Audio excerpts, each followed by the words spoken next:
어머님, 그 키터만 냄새 나는 짐 좀 치워주세요. 손님 오면 창피해서 어떡해요.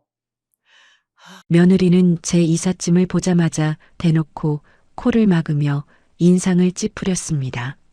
수십 년을 함께한 낡은 자개농과 건어물 냄새 배인 보따리가 그렇게도 꼴보기 싫었던 모양이에요. 하지만 며느리는 모르는 게 하나 있었습니다.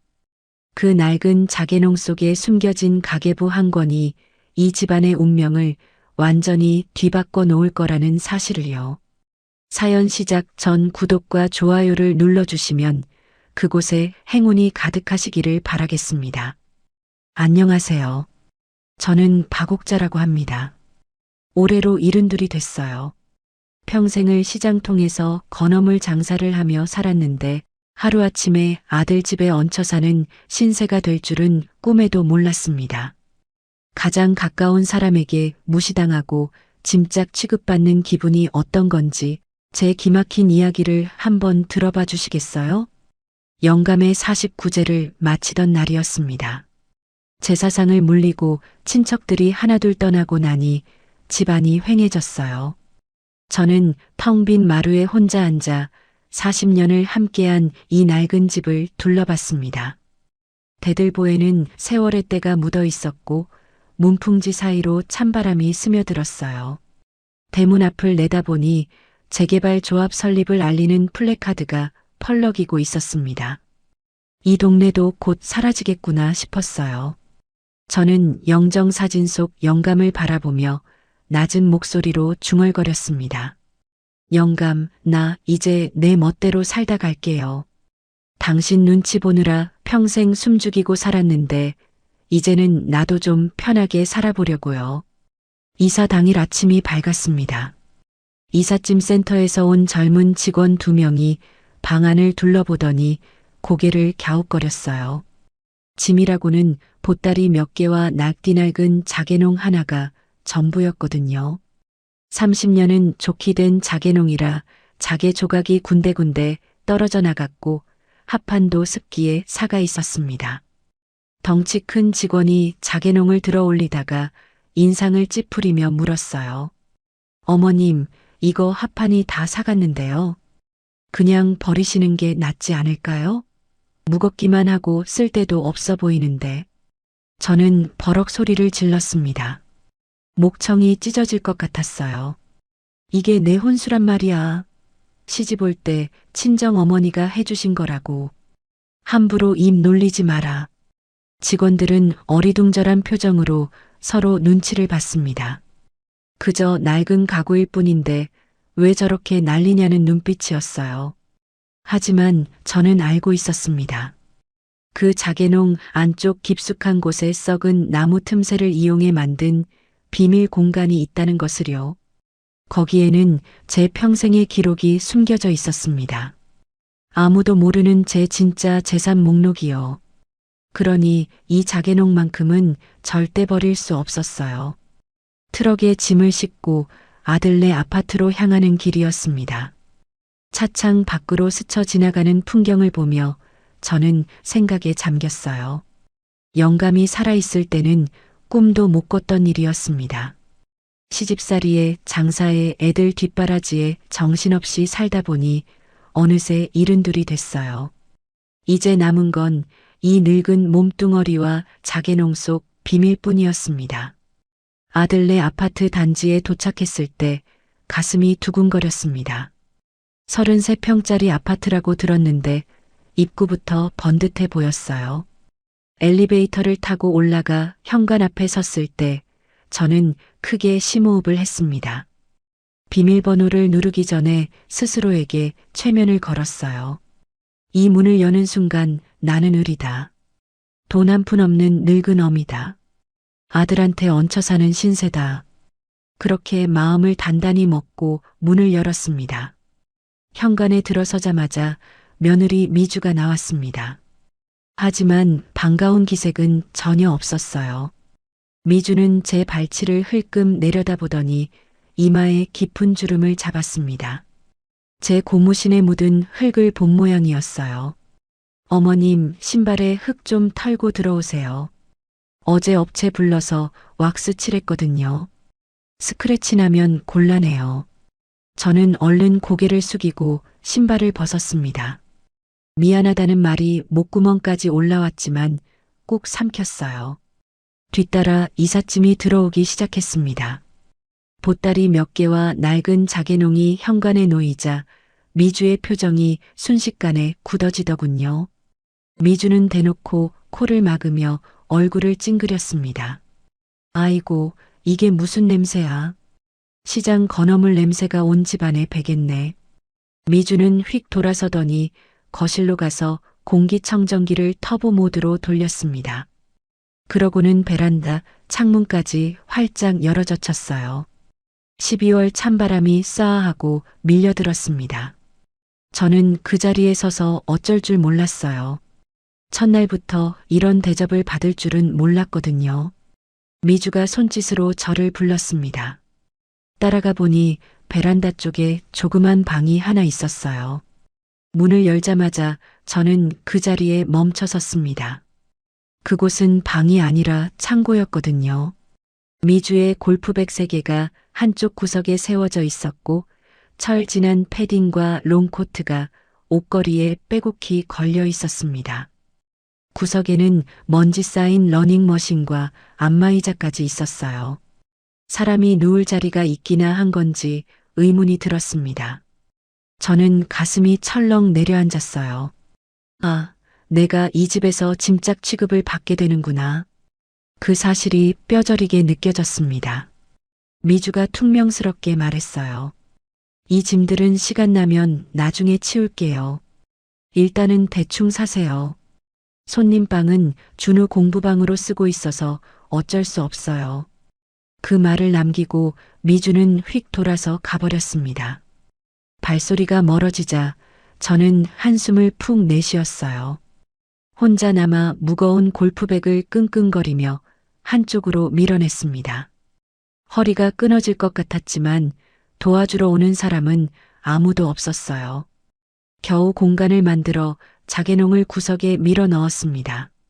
밤이 깊어지자 저는 방문을 살그머니 잠갔습니다. 그리고 짐 보따리 속에서 건어물 박스를 꺼냈어요. 마른 멸치와 다시마 냄새가 코를 찔렀습니다. 일부러 냄새나는 건어물 사이에 숨겨둔 거였어요. 아무도 손대지 않을 테니까요. 박스 가장 밑바닥에서 비닐봉지에 쌓인 낡은 공책을 꺼냈습니다. 1988년이라고 적힌 겉표지가 반쯤 뜯어진 가계부였어요. 저는 돋보기를 꺼내 한 장 한 장 넘겼습니다. 악필로 휘갈겨 쓴 글씨들이 눈에 들어왔어요. 개포동 34번지 500평 계약 완료. 분당 상가 매입 월세 입금 확인. 손끝으로 글씨를 쓸어내리니 젊은 시절이 떠올랐습니다. 새벽 4시에 노량진 수산시장에 가서 생선을 떼다가 시장통에서 팔았어요. 손톱 밑에 비늘이 박히고 생선 내장 냄새가 몸에 배어도 악착같이 버텼습니다. 그렇게 한 푼, 두 푼 모은 돈으로 남들 모르게 땅을 사 모았어요. 그때 방문 밖에서 발소리가 들렸습니다. 아들 성훈이 퇴근해서 들어온 모양이었어요. 저는 화들짝 놀라 가계부를 이불 밑에 숨겼습니다. 성훈이 문 앞에서 멈추더니 노크도 없이 문을 벌컥 열었어요. 엄마 뭐해? 짐은 좀 줄이지 그랬어. 집이 좁아 터지겠네. 성훈의 목소리에는 반가움 대신 짜증이 가득했습니다. 그러더니 한숨을 푹 쉬며 물었어요. 아버지 보험금 남은 건 정말 없는 거야? 장례비 쓰고 좀 남았을 텐데. 저는 고개를 저었습니다. 그거 다 내 아버지 병원비로 썼다. 남은 건 이 늙은 몸뚱어리 뿐이야. 성우는 노골적으로 실망한 표정을 지었습니다. 아유아는 한숨소리와 함께 문을 쾅 닫고 나갔어요. 내 아들이 첫날부터 돈 이야기를 하다니. 가슴 한구석이 싸늘하게 식어갔어요. 첫 저녁 식사 시간이 됐습니다. 식탁에 앉으니 배달 음식이 놓여 있었어요. 매운 냄새가 진동하는 마라탕과 느끼한 치즈가 늘어지는 피자였습니다. 미주가 젓가락을 집으며 비죽 웃었어요. 어머님은 이가 부실하셔서 이런 매운 거 못 드시려나? 저희는 오늘 이게 먹고 싶어서요. 저는 아무 말 없이 자리에서 일어났습니다. 부엌 구석에서 찬밥을 꺼내 누룽지를 끓였어요. 등 뒤에서 아들 부부가 낄낄거리며 피자를 먹는 소리가 들렸습니다. 눈물이 핑 돌았지만 꾹 참았어요. 설거지를 하면서 부엌 창문 너머로 강남의 야경이 내려다 보였습니다.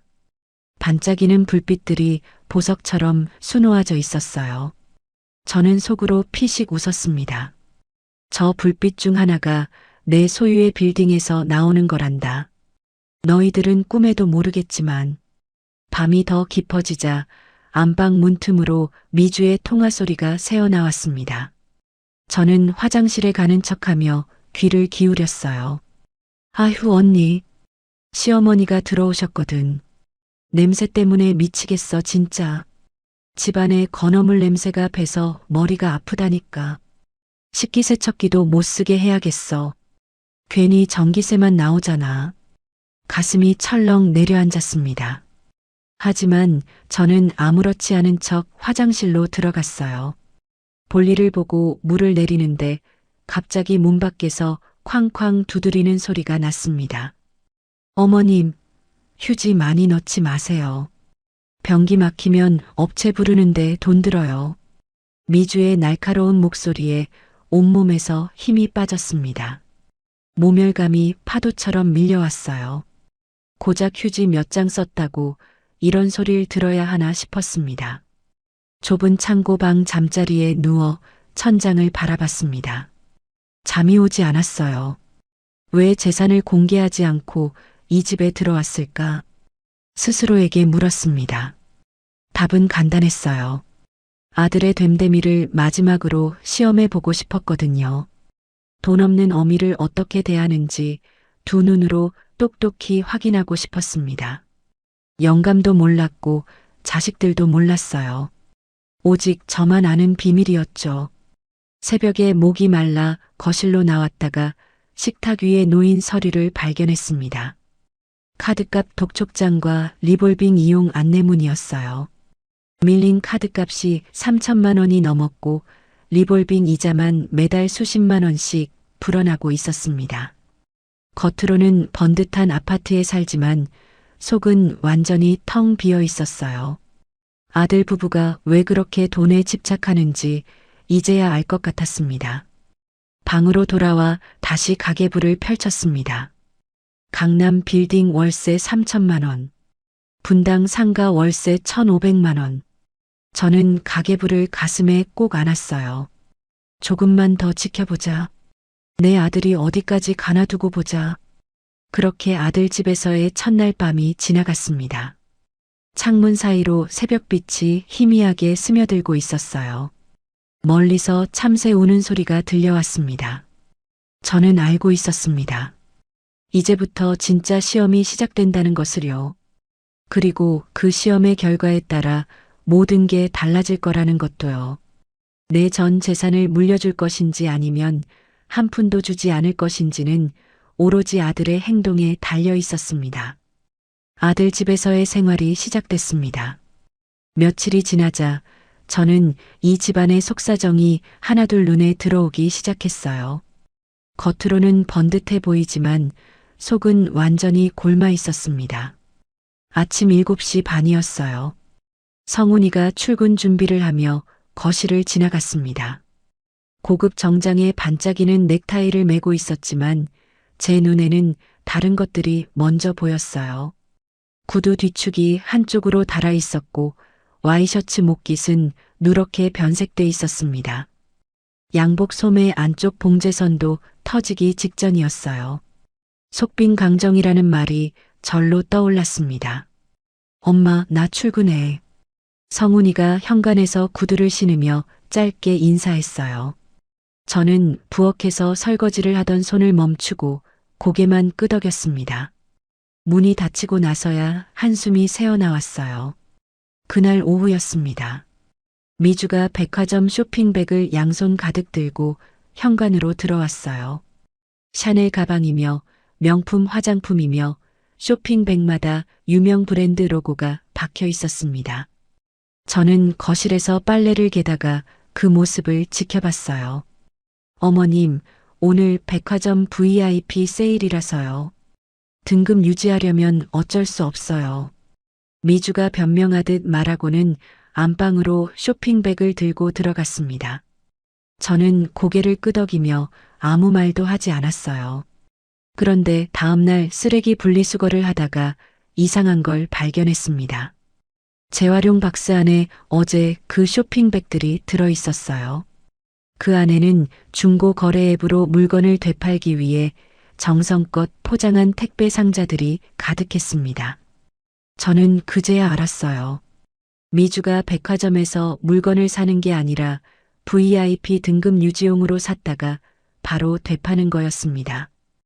허세를 부리면서도 실속은 챙기려는 처절한 몸부림이었죠. 며칠 뒤 저녁 때였어요. 베란다에서 빨래를 널고 있는데 성훈이가 거실 창가에서 누군가와 통화하는 소리가 들렸습니다. 지점장님, 제발이요.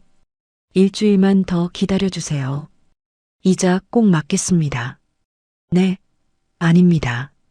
연체는 절대 안 됩니다. 제가 어떻게든 마련할게요. 성훈이의 목소리가 떨리고 있었어요. 비굴하게 사정하는 그 목소리에 가슴이 철렁 내려앉았습니다. 저는 빨래를 널다 말고 멈춰섰어요. 등 뒤로 들려오는 아들의 애원 소리가 칼날처럼 날카롭게 가슴을 찔렀습니다. 내 아들이 저렇게까지 쪼들리고 있었구나. 통화가 끝나자 성훈이가 한숨을 푹 내쉬며 소파에 털썩 주저앉았어요. 저는 아무것도 못 들은 척 빨래를 계속 널었습니다. 모른 척하는 게 지금은 최선이었어요. 다음 날 아침이었습니다. 미주가 냉장고를 정리하다가 뭔가를 쓰레기통에 던졌어요. 저는 슬쩍 다가가 봤습니다. 최고급 한우 등심이었어요. 포장에 적힌 유통기한이 어제까지였습니다. 하루 지났을 뿐인데 그 비싼 고기를 그냥 버리다니. 저는 참지 못하고 입을 열었어요. 그거 국 끓여 먹으면 되잖아. 아까워서 어떡해. 미주가 저를 돌아보며 눈을 흘겼습니다. 어머님, 유통기한 지난 거 드시다가 탈나면 어쩌려고요? 거지 근성 좀 버리세요. 균 옮아요. 그 말에 얼굴이 화끈거렸습니다. 거지 근성이라니. 저는 아무 말 없이 부엌을 나왔어요. 하지만 속으로는 이를 악물었습니다. 내가 누군데 거지 근성이라는 소리를 듣나? 점심때가 되자 저는 외출 준비를 했어요. 낡은 몸빼 바지에 색바랜 점퍼를 걸쳤습니다. 미주가 현관에서 저를 불러 세웠어요.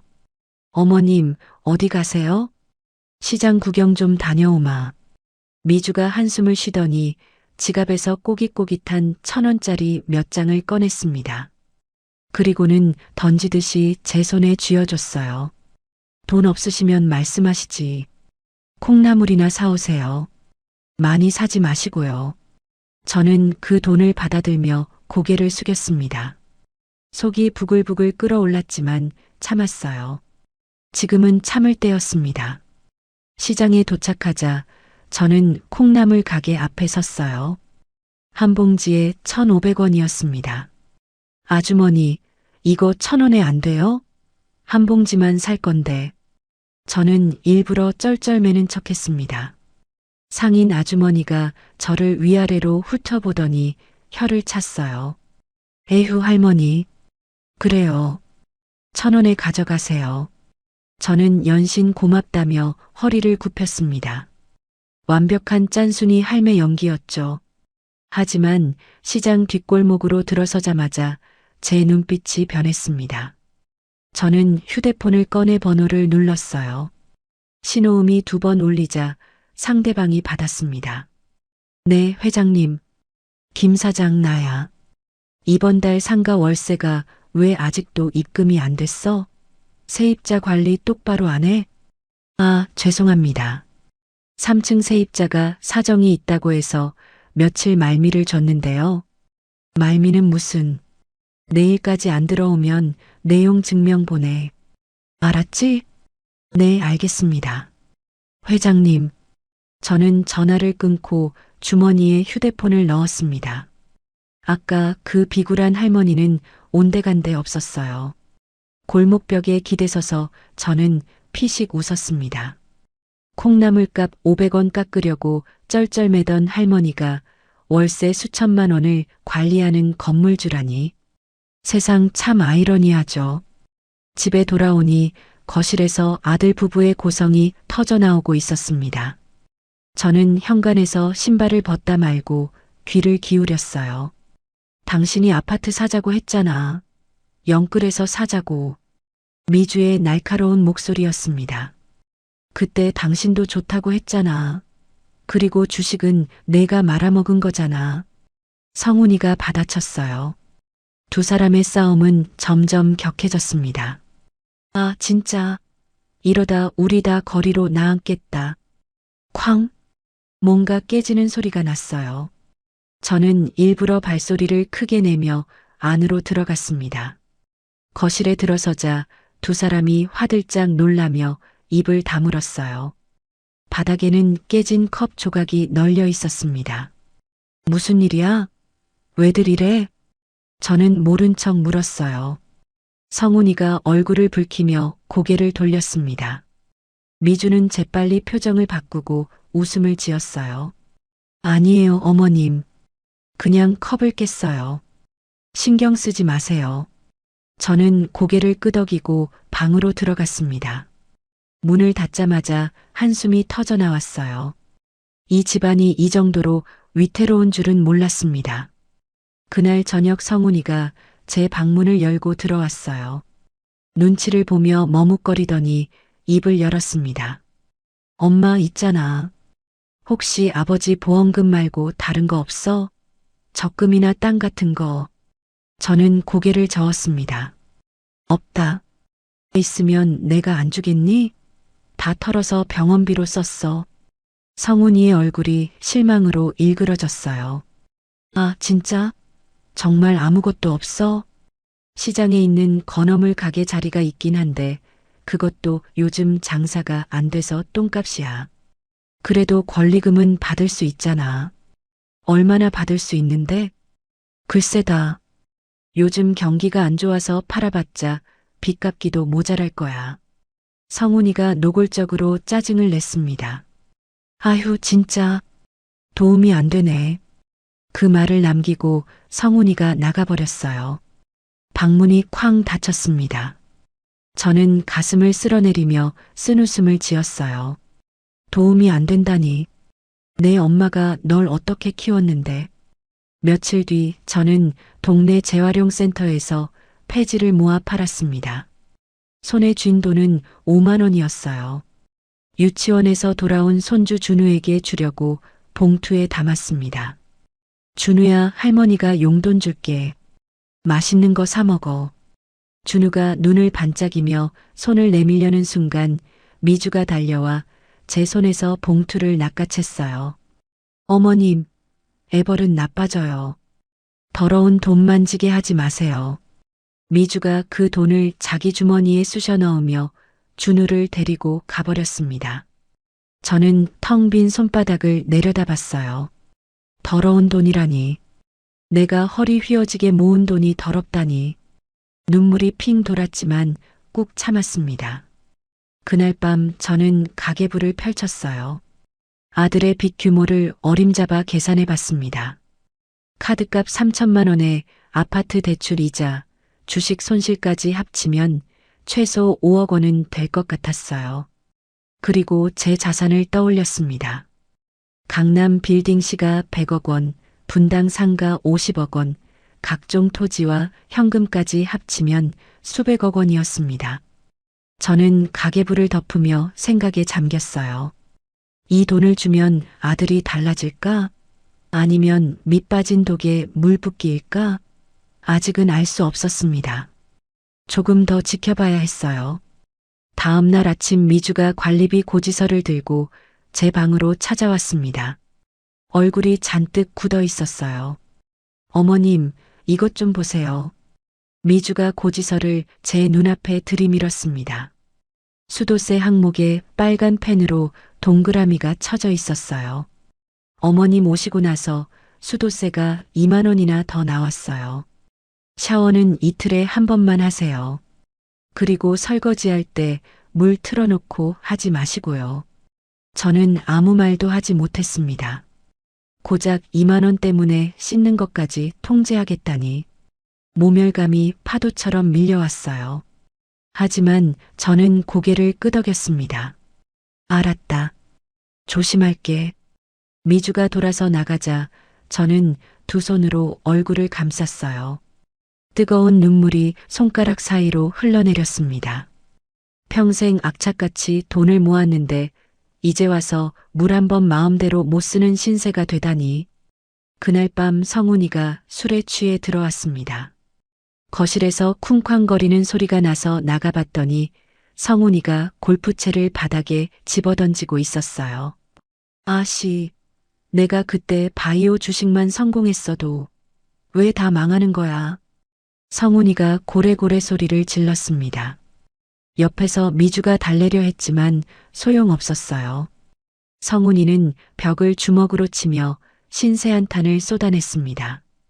아버지가 뭘 남겨주셔야 말이지. 왜 우리한테 빚밖에 없어?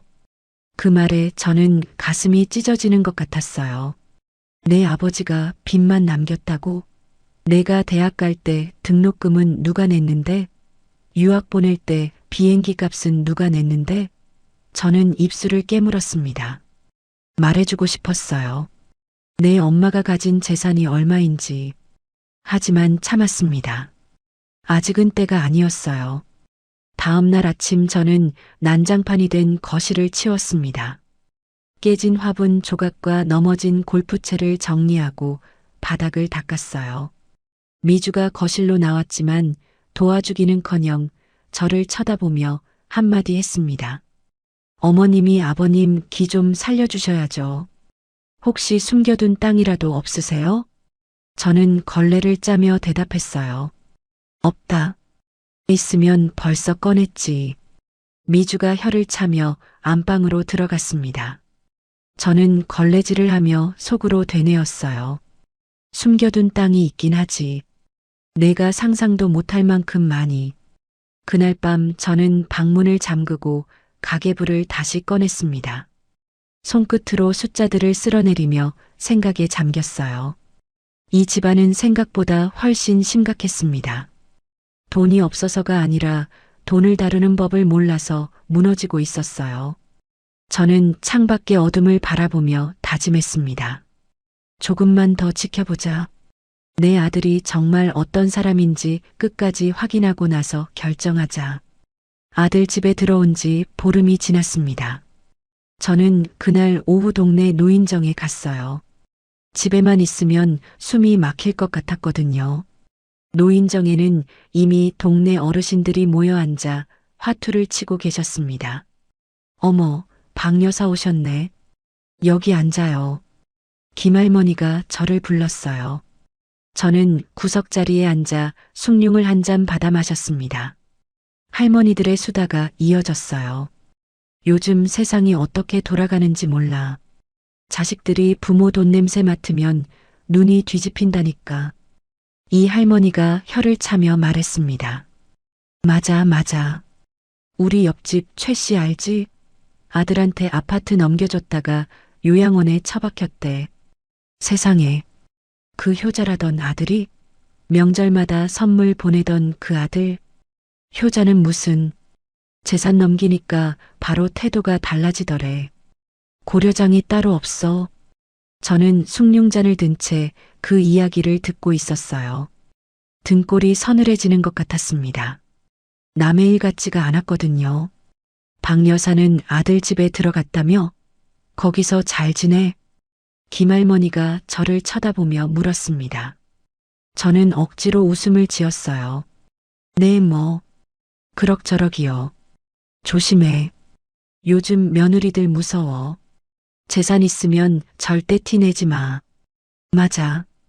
우리 동서도 시어머니한테 땅 빼앗으려고 별짓을 다 했대. 최할머니가 거들었습니다. 저는 고개를 끄덕이며 숭늉을 마저 마셨어요. 가슴이 답답해져 왔습니다.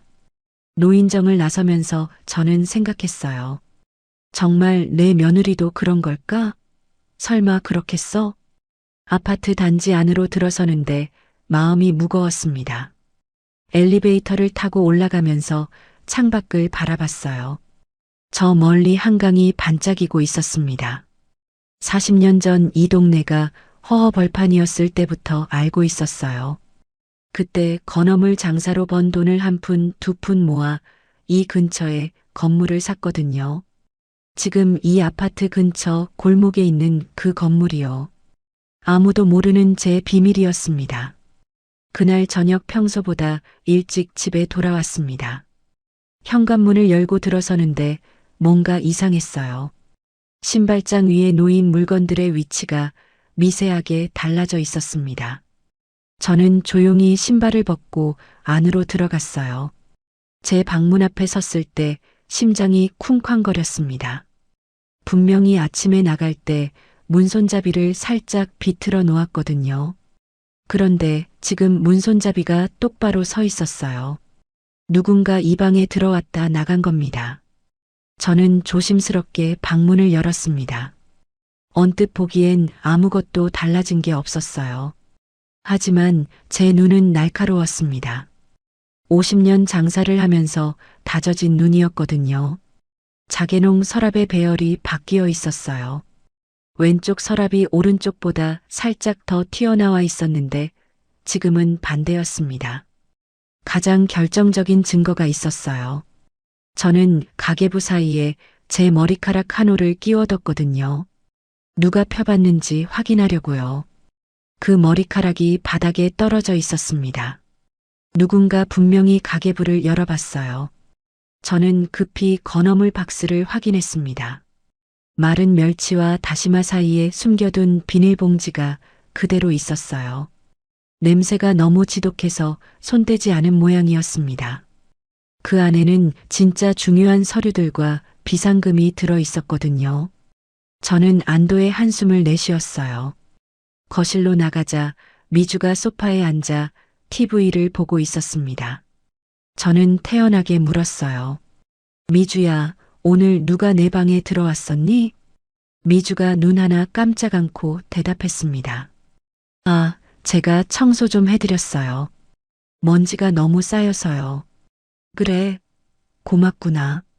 저는 아무렇지 않은 척 대답했어요. 미주가 저를 흘끔 보더니 물었습니다. 근데 어머님, 자개농 안에 곰팡이 핀 공책이 있던데요. 그건 뭐예요? 버리실 거면 제가 버려드릴까요?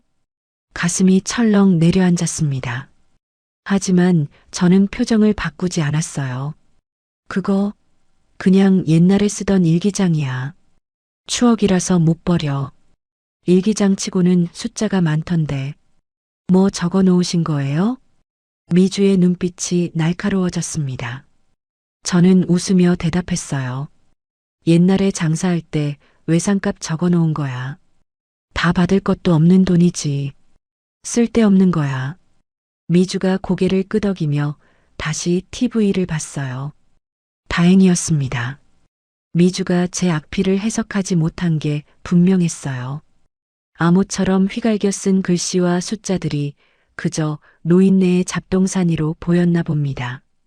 하지만 안심할 수 없었어요.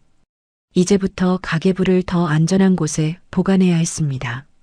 저는 방으로 돌아와 옷장에서 오래된 배 복대를 꺼냈어요. 이제부터 가계부는 제 몸에 붙이고 다니기로 했습니다. 절대로 빼앗기면 안 되는 제 평생의 기록이니까요. 다음 날 아침 저는 화장대 위에 올려뒀던 금반지가 없어진 걸 발견했습니다. 결혼할 때 친정 어머니가 해주신 예물이었어요. 저는 미주에게 물었습니다. 미주야, 혹시 내 금반지 못 봤니? 화장대 위에 있었는데. 미주가 시큰둥하게 대답했어요. 아, 그거요? 준우가 가지고 놀던데요. 어디 구석에 있겠죠. 저는 고개를 끄덕이고 방으로 돌아왔습니다. 하지만 뭔가 찜찜했어요. 준우는 이제 겨우 6살인데 금반지를 가지고 놀 나이가 아니었거든요. 게다가 그 반지는 화장대 위 작은 보석함 안에 있었습니다. 준우가 꺼낼 수 있는 위치가 아니었어요. 그날 오후 미주가 외출한 사이에 저는 안방 청소를 해드린다며 들어갔습니다. 화장대 앞에 앉아 서랍을 하나씩 열어봤어요. 화장품이며 액세서리며 가득 들어 있었습니다. 맨 안쪽 서랍을 열었을 때 저는 숨을 멈췄어요. 거기에 제 금반지가 있었습니다. 빨간 벨벳 주머니에 담겨 다른 귀금속들 사이에 끼워져 있었어요. 저는 한참을 그 반지를 바라봤습니다. 50년 전 친정 어머니가 시집가는 딸에게 눈물을 글썽이며 끼워주셨던 그 반지였어요. 어머니의 손때가 묻어있는 따뜻한 금반지. 분노보다는 깊은 실망감이 밀려왔습니다. 도둑년이 내 며느리라니. 그것도 시어머니 물건을 훔치다니. 저는 반지를 다시 제자리에 뒀습니다. 훔치지 않은 척해야 했어요. 지금 들키면 안 됐습니다. 며칠 뒤 저녁 식사 자리에서 성훈이가 넌지시 물었습니다. 엄마, 예전에 시장에서 하던 건어물 가게 자리는 아직 엄마 명이지? 저는 젓가락을 멈추고 성훈이를 바라봤어요. 응? 왜? 그거 요즘 권리금 얼마나 해? 그 자리 팔면 얼마 받을 수 있어? 미주가 옆에서 귀를 쫑긋 세웠습니다. 젓가락을 든 손이 멈춰 있었어요. 저는 고개를 저었습니다. 그거 팔아봤자 얼마 안 돼. 요즘 경기가 안 좋아서 가게들이 다 죽었어. 똥값이야. 그래도 얼마는 되잖아. 5천만 원? 1억? 성훈이의 눈빛이 번들거렸습니다. 저는 한숨을 쉬며 말했어요. 글쎄다. 3천만 원도 못 받을 거야. 그것도 빚 갚으면 남는 게 없어. 빚이요? 어머님한테 빚이 있으세요? 미주가 눈을 동그랗게 뜨며 끼어들었습니다. 목소리에 당황한 기색이 역력했어요. 조금 있어. 가게 운영하면서 좀 밀린 게 있거든. 저는 일부러 한숨을 쉬며 말했습니다. 미주와 성훈이의 얼굴에 실망감이 스쳤어요. 저는 속으로 쓴웃음을 지었습니다. 그 주말 미주가 친구들을 집에 초대했습니다. 브런치 파티를 한다면서 비싼 음식을 배달시켰어요. 저는 아침부터 청소를 하고 있었는데 미주가 다가와 작은 목소리로 말했습니다. 어머님, 오늘 친구들 오면 그냥 가사 도우미 아주머니인 척 해주세요. 뭐라고? 저는 귀를 의심했습니다. 앞치마를 두르던 손이 멈췄어요. 미주가 눈도 마주치지 않고 말을 이었습니다. 시어머니랑 같이 산다고 하면 애들이 촌스럽다고 놀려요. 그냥 파출부 아주머니라고 할게요. 괜찮으시죠? 저는 할 말을 잃었습니다. 70평생을 살면서 이런 모욕은 처음이었어요. 미주가 제 대답도 듣지 않고 돌아서 갔습니다. 저는 이를 악물었어요. 그래, 좋다. 어디 한번 해보자. 친구들이 왔을 때 저는 앞치마를 두르고 커피를 날랐습니다. 4명의 젊은 여자들이 거실 소파에 앉아 깔깔거리며 수다를 떨었어요. 미주가 그들 사이에서 자랑스럽게 웃고 있었습니다. 손에 든 샴페인 잔이 번쩍였어요. 미주야, 너 이 아파트 어떻게 구한 거야? 이 동네 평당 5천만 원 넘잖아. 한 여자가 부러운 눈으로 물었습니다. 미주가 어깨를 으쓱하며 대답했어요. 그냥 운이 좋았지. 신랑이 능력 있으니까. 저는 커피잔을 내려놓으며 속으로 웃었습니다. 능력 있다고? 이자도 못 갚아서 쩔쩔매면서. 어머, 도우미 아주머니 인상이 참 좋으시네요. 한 여자가 저를 보며 말했습니다. 우리 시어머니도 저렇게 조용하시면 좋겠다. 우리 시어머니는 맨날 잔소리만 해. 여자들이 깔깔 웃었어요. 미주의 얼굴이 빨갛게 달아올랐습니다. 저는 그냥 고개를 숙이고 부엌으로 돌아갔어요. 설거지를 하면서 눈물이 핑 돌았습니다. 그날 밤 저는 너무 억울하고 분해서 잠을 이룰 수 없었습니다. 새벽녘이었어요. 화장실에 가려고 방문을 열다가 안방에서 새어나오는 소곤거리는 소리를 들었습니다. 숨을 죽이고 귀를 기울였어요. 자기야, 어머님 건어물 가게 몰래 내놓으면 안 될까? 미주의 목소리였습니다. 인감도장이 있어야 하잖아. 그거 자개농 어디 있는지 봤어? 성훈이의 목소리가 들렸어요. 못 찾았어. 다음에 어머님 외출하시면 다시 뒤져볼게. 서류도 찾아봐. 땅 문서나 통장 같은 거. 성훈이의 목소리가 들렸어요. 저는 그 자리에 얼어붙었습니다. 온몸에 소름이 돋았어요. 내 아들과 며느리가 내 재산을 빼돌릴 궁리를 하고 있었습니다. 인감도장을 찾아서 가게를 몰래 팔아버리려는 거였어요. 저는 조용히 방으로 돌아와 문을 잠갔습니다. 손이 부들부들 떨렸어요. 침대에 앉아 한참을 생각했습니다. 노인정에서 들었던 이야기가 떠올랐어요. 자식한테 재산 다 주면 고려장 당한다던 말이요.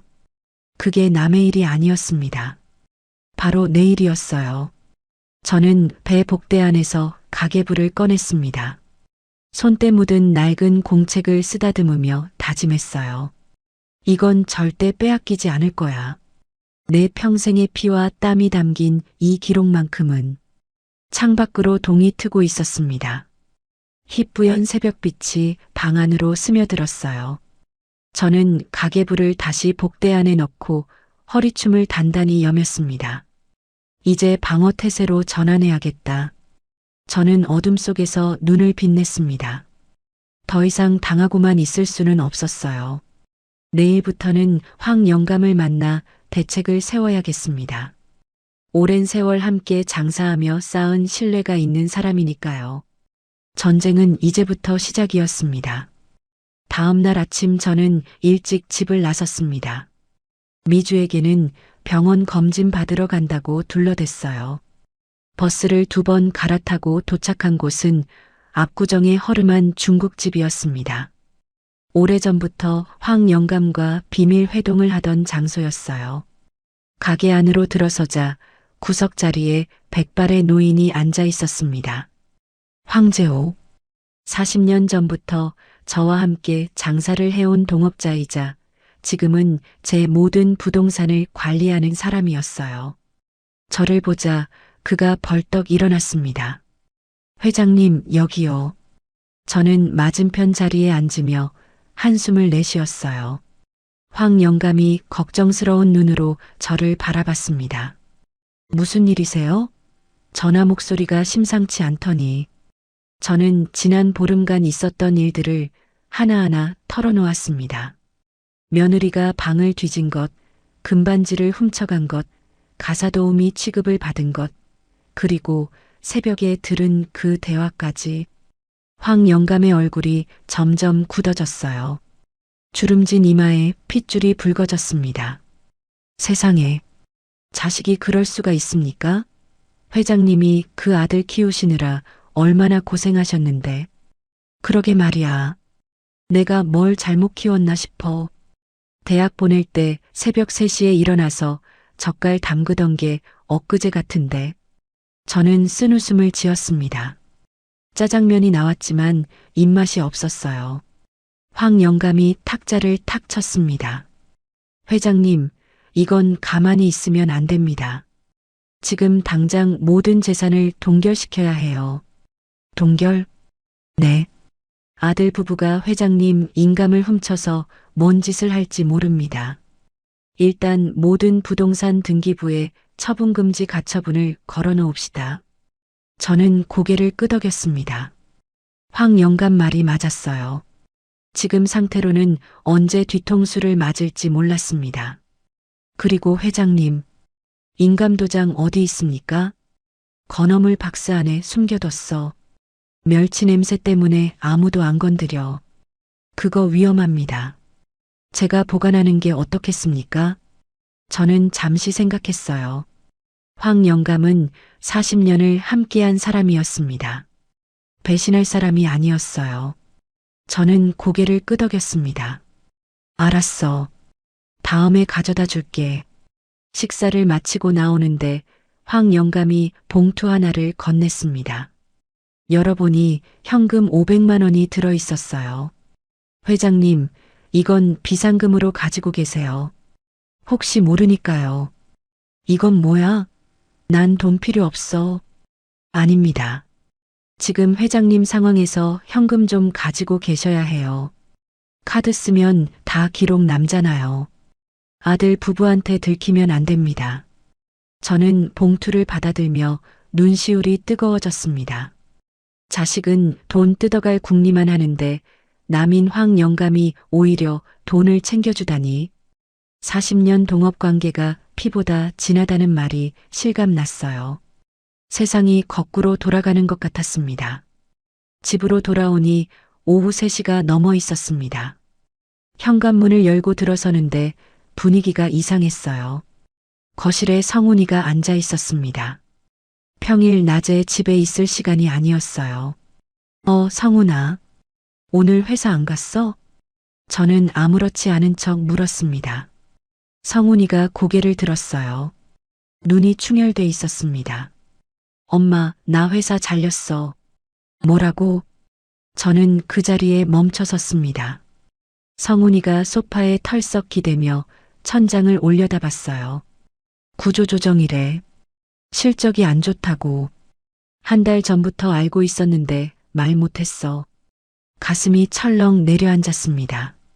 그제야 며칠 전 성훈이가 은행에 사정하던 전화 내용이 이해됐어요. 이자를 갚을 돈도 없었던 거였습니다. 그래서 어떡할 거야? 모르겠어. 다른 데 넣어봤는데 나이가 많다고 다 떨어졌어. 45이면 사회에서 퇴물이래. 성훈이의 목소리가 갈라졌습니다. 손이 부들부들 떨리고 있었어요. 저는 아들 옆에 앉았습니다. 등을 쓰다듬어주고 싶었지만 참았어요. 지금 섣불리 동정하면 안 됐습니다. 아직 시험이 끝나지 않았으니까요. 그래도 힘내라. 방법이 있겠지. 방법? 무슨 방법이 있어? 대출 이자는 밀리지, 카드값은 쌓이지. 다음 달이면 집도 경매 넘어갈 판이야. 아, 진짜 죽고 싶다. 성훈이가 머리를 감싸쥐며 신음했습니다. 저는 가슴이 덜컥 내려앉았어요. 집이 경매에 넘어간다고? 상황이 생각보다 훨씬 심각했습니다.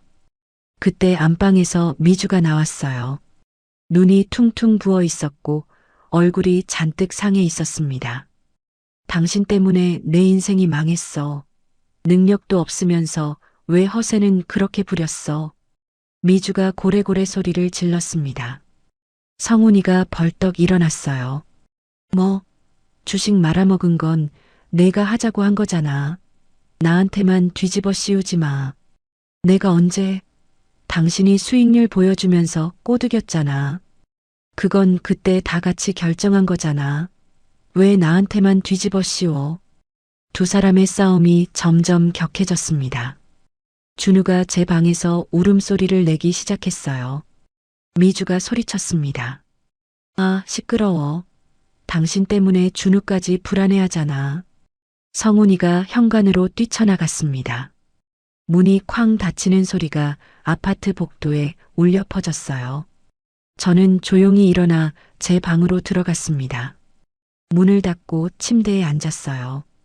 한숨이 절로 나왔습니다. 성훈이가 실직을 했습니다. 이제 이 집안은 진짜 벼랑 끝이었어요. 저는 가슴이 찢어지는 것 같았습니다. 내 아들이 저렇게 무너지는 걸 보는 게 이렇게 고통스러울 줄 몰랐어요. 젖먹이던 그 아기가 저렇게 비참해지다니. 하지만 동시에 차가운 생각도 들었습니다. 이제 진짜 시험이 시작됐구나. 돈이 없고 벼랑 끝에 몰렸을 때 사람의 본성이 드러나는 법이니까요. 부자일 때 효도하는 건 누구나 해요.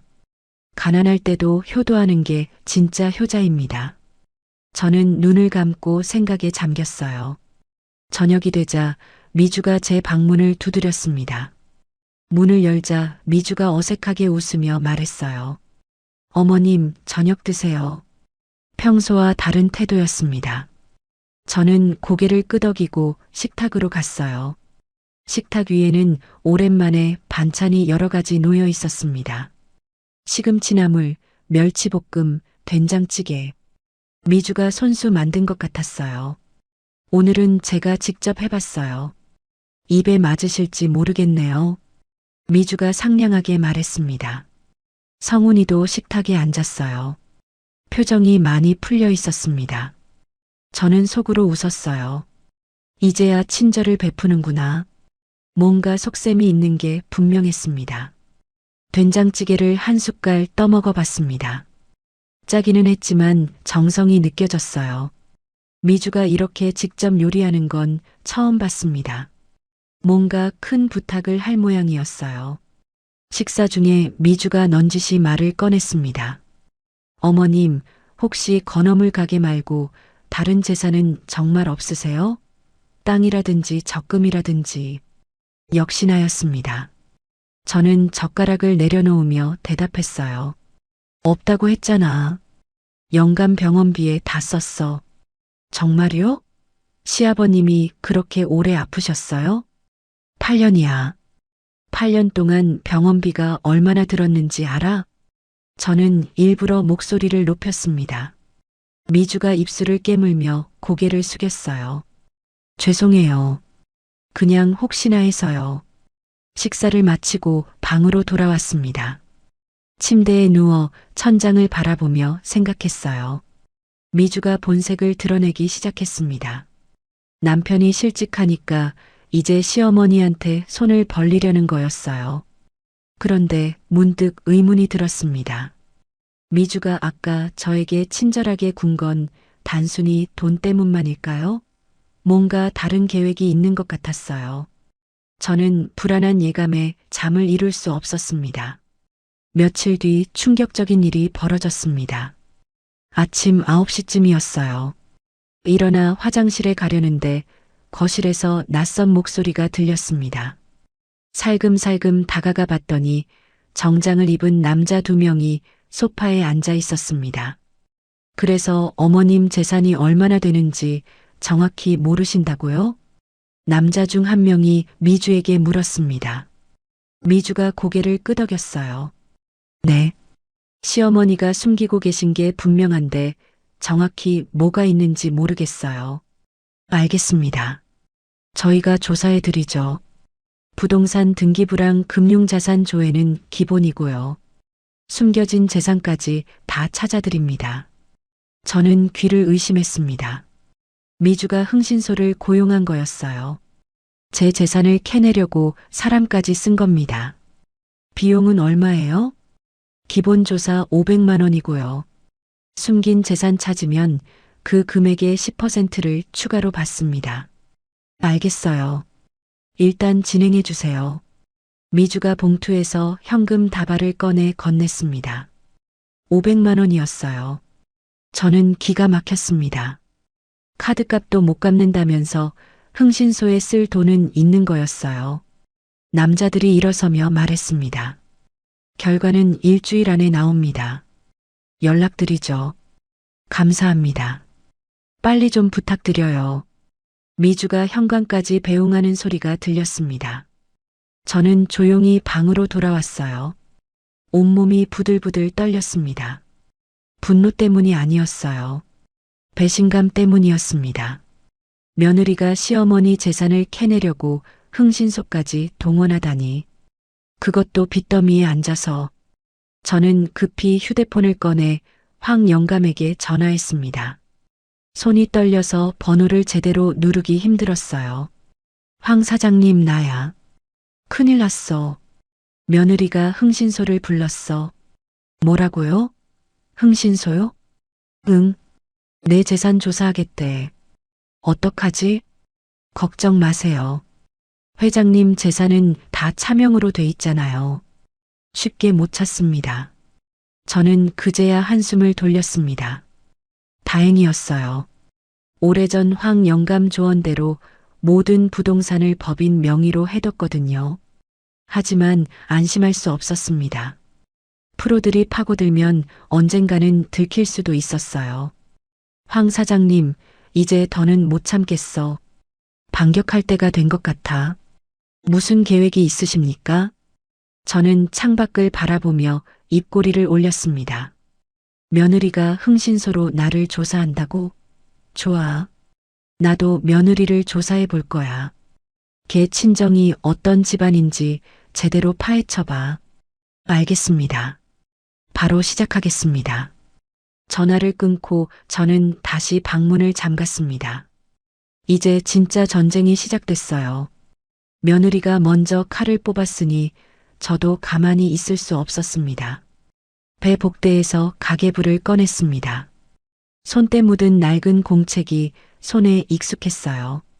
이 안에 적힌 숫자들이 내 평생의 땀과 눈물이었습니다. 아무에게도 빼앗기지 않을 거예요. 가계부를 가슴에 안으며 속삭였습니다. 두고 봐라. 누가 이기나. 밤이 깊어갔습니다. 창밖으로 짙은 어둠이 내리고 있었어요. 강남의 불빛들이 하나둘 켜지기 시작했습니다. 저 불빛 중 하나가 내 빌딩에서 나오는 빛이었어요. 아무도 모르는 나만의 비밀이자 무기. 저는 어둠 속에서 눈을 빛냈습니다. 황 영감에게 며느리 조사를 부탁한 지 일주일이 지났습니다. 그 사이 집안 분위기는 더욱 험악해졌어요. 성훈이는 매일 술을 마시고 들어왔고 미주는 안방에 틀어박혀 나오지 않았습니다. 저는 그 사이에서 숨죽이며 지냈어요. 그날 오후 황 영감에게서 연락이 왔습니다. 회장님, 조사 끝났습니다. 만나실 수 있으세요? 응. 어디서 볼까? 평소 그 자리로 오세요. 중요한 얘기가 있습니다. 전화를 끊고 저는 서둘러 외출 준비를 했어요. 미주에게는 병원 간다고 둘러댔습니다. 버스를 타고 압구정으로 향했어요. 중국집에 도착하니 황 영감이 이미 와 있었습니다. 구석 자리에 앉아 차를 마시고 있었어요. 표정이 심상치 않았습니다. 평소에 온화한 얼굴이 아니었어요. 눈빛이 날카롭게 빛나고 있었고 입술이 굳게 다물어져 있었습니다. 앉으세요, 회장님. 저는 맞은편 자리에 앉았습니다. 황 영감이 갈색 서류 봉투를 탁자 위에 올려놓았어요. 일단 보세요. 저는 봉투를 열어 서류들을 꺼냈습니다. 첫 장부터 눈이 휘둥그레졌어요. 미주의 친정 가족관계 증명서였습니다. 그런데 뭔가 이상했어요. 미주가 결혼 전에 쓰던 이름이 달랐습니다. 이게 뭐야? 최미주가 아니라 김수진? 네. 며느리분이 개명을 했더라고요. 결혼하기 2년 전에요. 본적까지 바꿨습니다. 완전히 새 사람이 된 거죠. 저는 서류를 손에 쥔 채 멍하니 앉아 있었습니다. 내가 알던 며느리는 가짜였어요. 저는 다음 장을 넘겼습니다. 거기에는 신문 기사 스크랩이 있었어요. 2015년 날짜의 기사였습니다. 제목을 보는 순간 숨이 멎는 것 같았어요. 억대 결혼 사기 일당 검거, 주범 김모 씨 구속. 기사 내용을 읽어 내려갔습니다. 피해자들 대부분이 50대 이상의 재산가들이었어요. 결혼을 빙자해 예물금, 혼수금, 신혼집 계약금 명목으로 돈을 뜯어낸 수법이었습니다. 이게 무슨 소리야? 며느리분 아버지입니다. 결혼 사기로 구속됐어요. 부유한 노총각들한테 딸을 소개해주고 결혼 빙자해서 돈을 뜯어낸 거죠. 피해자가 12명이나 됩니다. 저는 믿을 수가 없었습니다. 손이 부들부들 떨렸어요. 다음 장을 넘기니 더 충격적인 내용이 있었습니다. 며느리분도 아버지 범행에 가담한 걸로 조사를 받았어요. 다만 증거 불충분으로 불기소 처분됐고요. 그래서 개명하고 과거를 지운 겁니다. 그럼 우리 성훈이랑 결혼한 것도 정황상 그럴 가능성이 높습니다. 조사해보니 며느리분이 성훈 씨한테 접근한 게 우연이 아니었어요. 성훈 씨가 다니던 회사 인근 카페에서 3달을 일하며 타깃을 물색한 흔적이 있습니다. 성훈 씨가 그 카페의 단골이었거든요. 매일 아침 아메리카노를 주문했다고 해요. 세상에. 저는 머리를 감싸쥐었습니다. 성훈이가 미주를 처음 데려왔을 때가 떠올랐어요. 착하고 예쁜 애라며 자랑하던 아들의 얼굴이요. 그때 저도 미주가 마음에 들었습니다. 순박해 보였거든요. 그게 다 연기였다니. 머리가 핑 돌았습니다. 그 착한 척하던 미주가 결혼 사기꾼 딸이었다니. 아니, 본인도 공범이었을 수 있다니. 저는 탁자를 짚고 겨우 중심을 잡았어요. 더 있습니다. 황 영감이 마지막 서류를 건넸습니다. 미주 명의의 통장 거래 내역이었어요. 매달 50만 원씩 어딘가로 송금되고 있었습니다. 이 돈은 뭐야? 며느리분 아버지한테 보내는 돈입니다. 출소 후에 경기도 양평 어딘가에서 살고 있더라고요. 3년형 받고 2년 전에 나왔습니다. 지금도 보내고 있는 거야? 네. 이번 달에도 송금됐어요. 수신인 이름이 김학수, 며느리분 아버지 이름입니다. 저는 한참을 말을 잇지 못했습니다. 그제야 모든 게 이해됐어요. 미주가 왜 그렇게 돈에 집착하는지, 왜 제 재산을 캐내려고 혈안이 됐는지, 친정아버지한테 계속 돈을 보내야 했던 거였습니다. 아마 협박을 받고 있을 수도 있었어요. 과거를 폭로하겠다며 돈을 뜯어내는 거죠. 회장님, 어떻게 하시겠습니까? 황 영감이 조심스럽게 물었습니다. 저는 한숨을 내쉬며 창밖을 바라봤어요. 무엇을 해야 할지 머릿속이 복잡했습니다. 일단 더 지켜보자. 아직 성훈이한테는 말하면 안 돼. 알겠습니다. 중국집을 나와 버스 정류장으로 걸어가는데 휴대폰이 울렸습니다. 미주였어요. 저는 전화를 받았습니다. 어머님, 지금 어디세요? 빨리 집에 오세요. 손님이 왔어요. 미주의 목소리가 평소와 달리 들떠 있었습니다. 불길한 예감이 들었어요. 손님? 누군데? 뭔가 심상치 않은 느낌이었어요. 그냥 빨리 오세요. 전화가 끊겼습니다. 저는 서둘러 집으로 향했어요. 택시를 타고 30분 만에 아파트에 도착했습니다. 엘리베이터를 타고 올라가는 동안 가슴이 두근거렸어요. 무슨 일이 벌어진 걸까?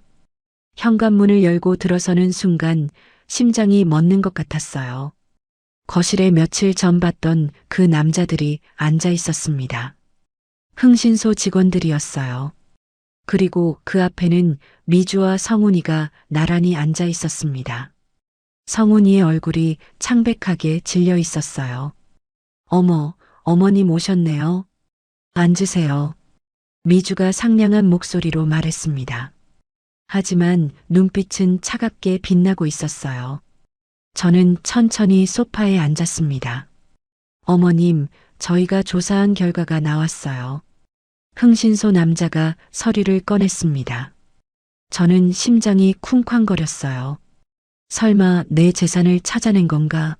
손바닥에 땀이 흥건했습니다. 어머님 명의로 된 부동산은 시장 건어물 가게 자리 하나뿐이더라고요.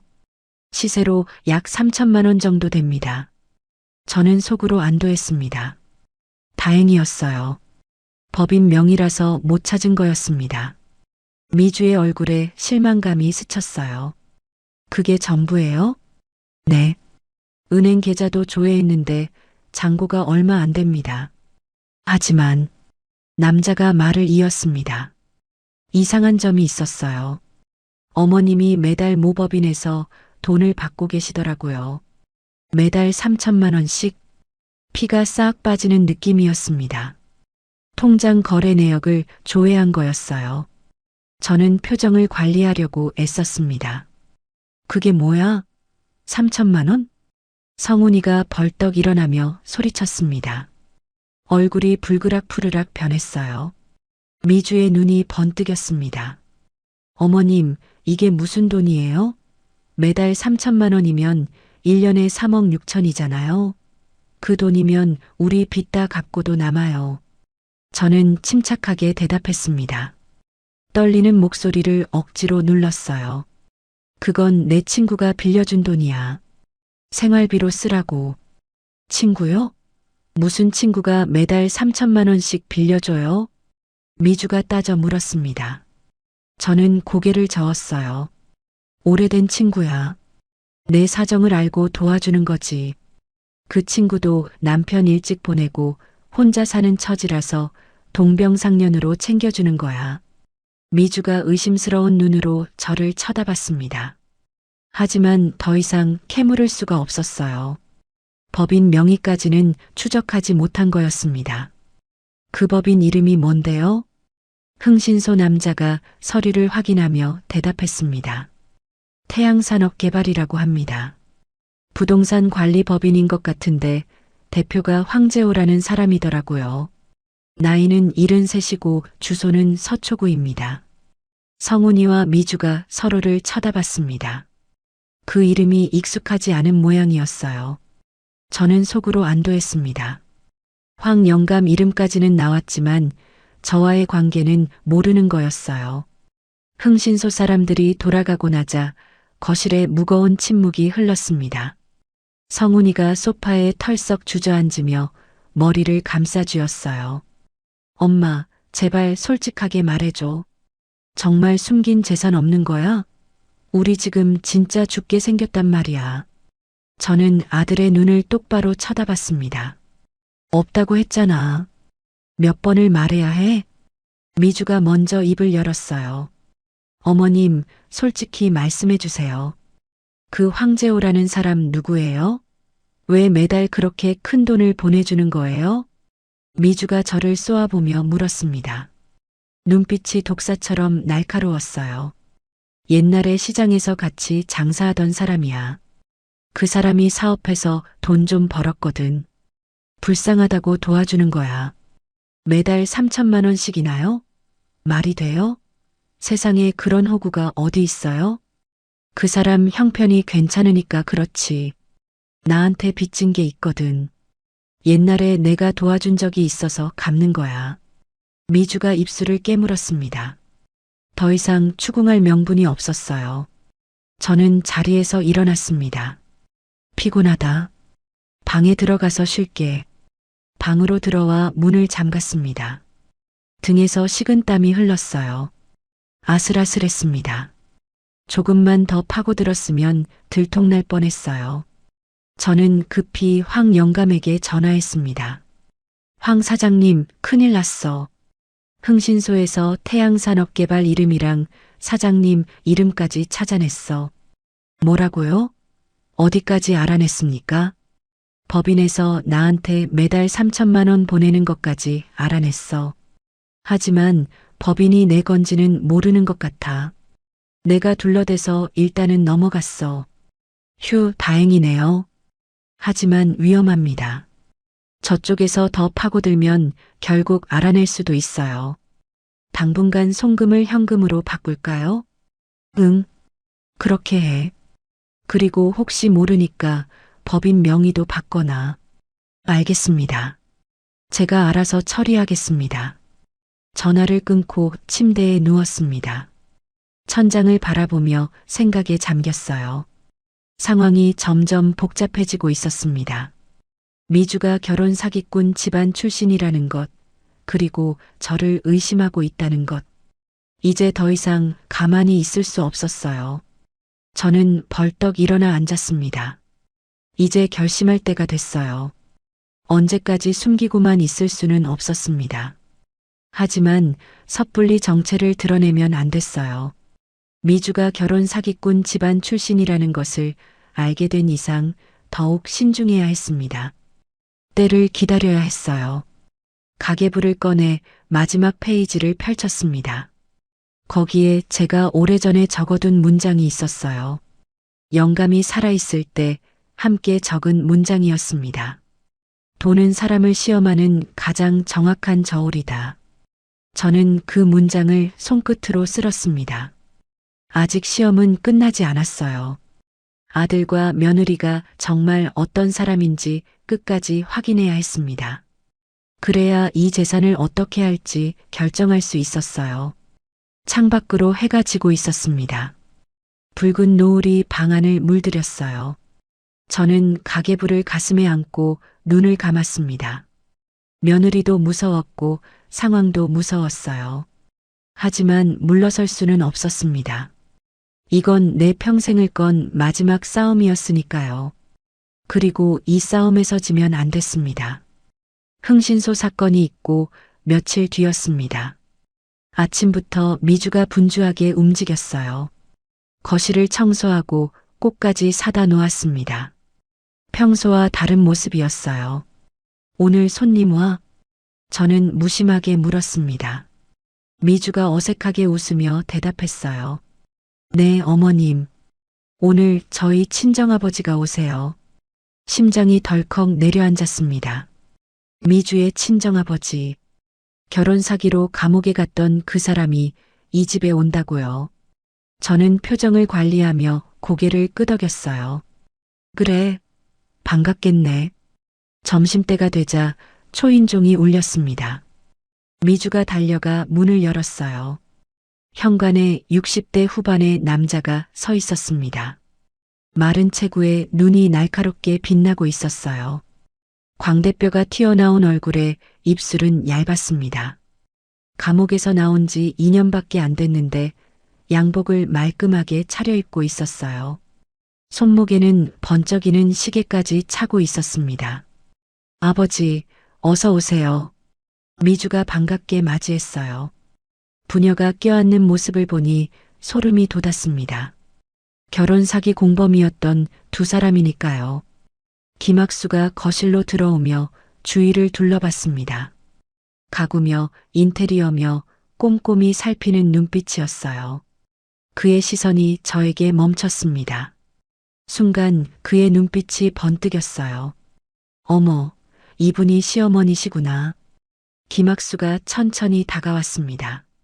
저는 자리에서 일어나 인사했어요. 처음 뵙겠습니다.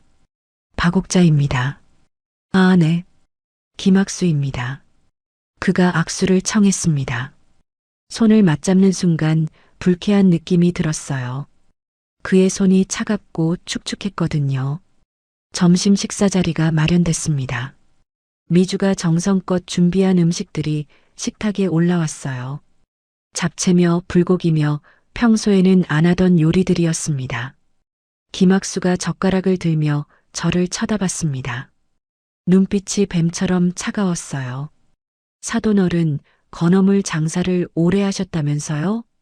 네, 30년 넘게 했어요. 어느 시장에서요? 노량진이요. 김학수의 눈이 가늘어졌습니다. 뭔가 생각하는 듯한 표정이었어요. 노량진이요? 혹시 수산시장 옆 골목 아니에요? 거기 상가들 많았는데. 저는 가슴이 철렁했습니다. 그가 제 가게를 알고 있는 걸까요? 네, 맞아요. 아, 그럼 혹시 복인의 건어물 아니세요? 거기 사장님이 박 씨였는데. 어떻게 아세요? 옛날에 그 근처에서 잠깐 일한 적이 있어서요. 기억나네. 그때 장사 엄청 잘 되던데. 저는 속으로 긴장했습니다. 이 사람이 내 과거를 얼마나 알고 있는 걸까? 하지만 표정을 바꾸지 않았어요. 옛날 얘기죠. 지금은 안 해요. 김학수가 고개를 끄덕이며 밥을 먹었습니다. 하지만 그의 눈빛은 계속 저를 훑고 있었어요. 마치 X선으로 들여다보는 것 같았습니다. 식사 후 거실에서 차를 마시는데 김학수가 넌지시 말을 꺼냈어요. 사돈어른, 요즘 생활이 어떠세요? 아이들한테 신세 지시기 힘드시죠? 뭐, 그럭저럭이에요. 제가 보기에 여기서 지내시기 불편해 보여서요. 차라리 편하게 지낼 수 있는 데로 가시는 게 어떨까 싶은데. 무슨 말이에요? 요양원 말이에요. 요즘 좋은 데 많거든요. 시설도 좋고 같은 또래 어르신들도 많고 거기 가시면 훨씬 편하실 거예요. 삼시세끼 챙겨주고 건강검진도 해주고요. 저는 귀를 의심했습니다. 처음 보는 사람이 대뜸 요양원을 가라니요. 이 사람이 무슨 자격으로 남의 집안일에 끼어드는 거죠? 김학수가 계속 말했어요. 제가 아는 데가 있는데 소개해 드릴까요? 비용은 크게 안 들어요. 미주가 옆에서 거들었습니다. 아버지 말씀이 맞아요, 어머님. 저희도 솔직히 어머님 모시기가 버거워요. 요양원 가시면 전문가들이 돌봐드리니까 훨씬 좋으실 거예요. 저는 할 말을 잃었습니다. 결혼 사기꾼 아버지와 그 딸이 합작해서 저를 요양원에 보내려는 거였어요.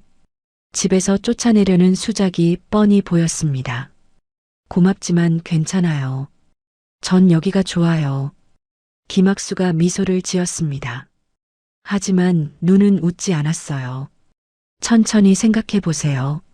언제든 말씀하시면 도와드릴게요. 저녁이 되어 김학수가 돌아갔습니다. 현관에서 미주와 뭔가 소곤거리더니 나갔어요. 성훈이는 안방에 들어가 버렸습니다. 저는 혼자 거실에 남아 창밖을 바라봤어요. 해가 지고 있었습니다. 붉은 노을이 하늘을 물들이고 있었어요. 저는 방으로 들어와 침대에 앉았습니다. 온몸에 힘이 빠졌어요. 그날 밤 저는 잠을 이룰 수 없었습니다.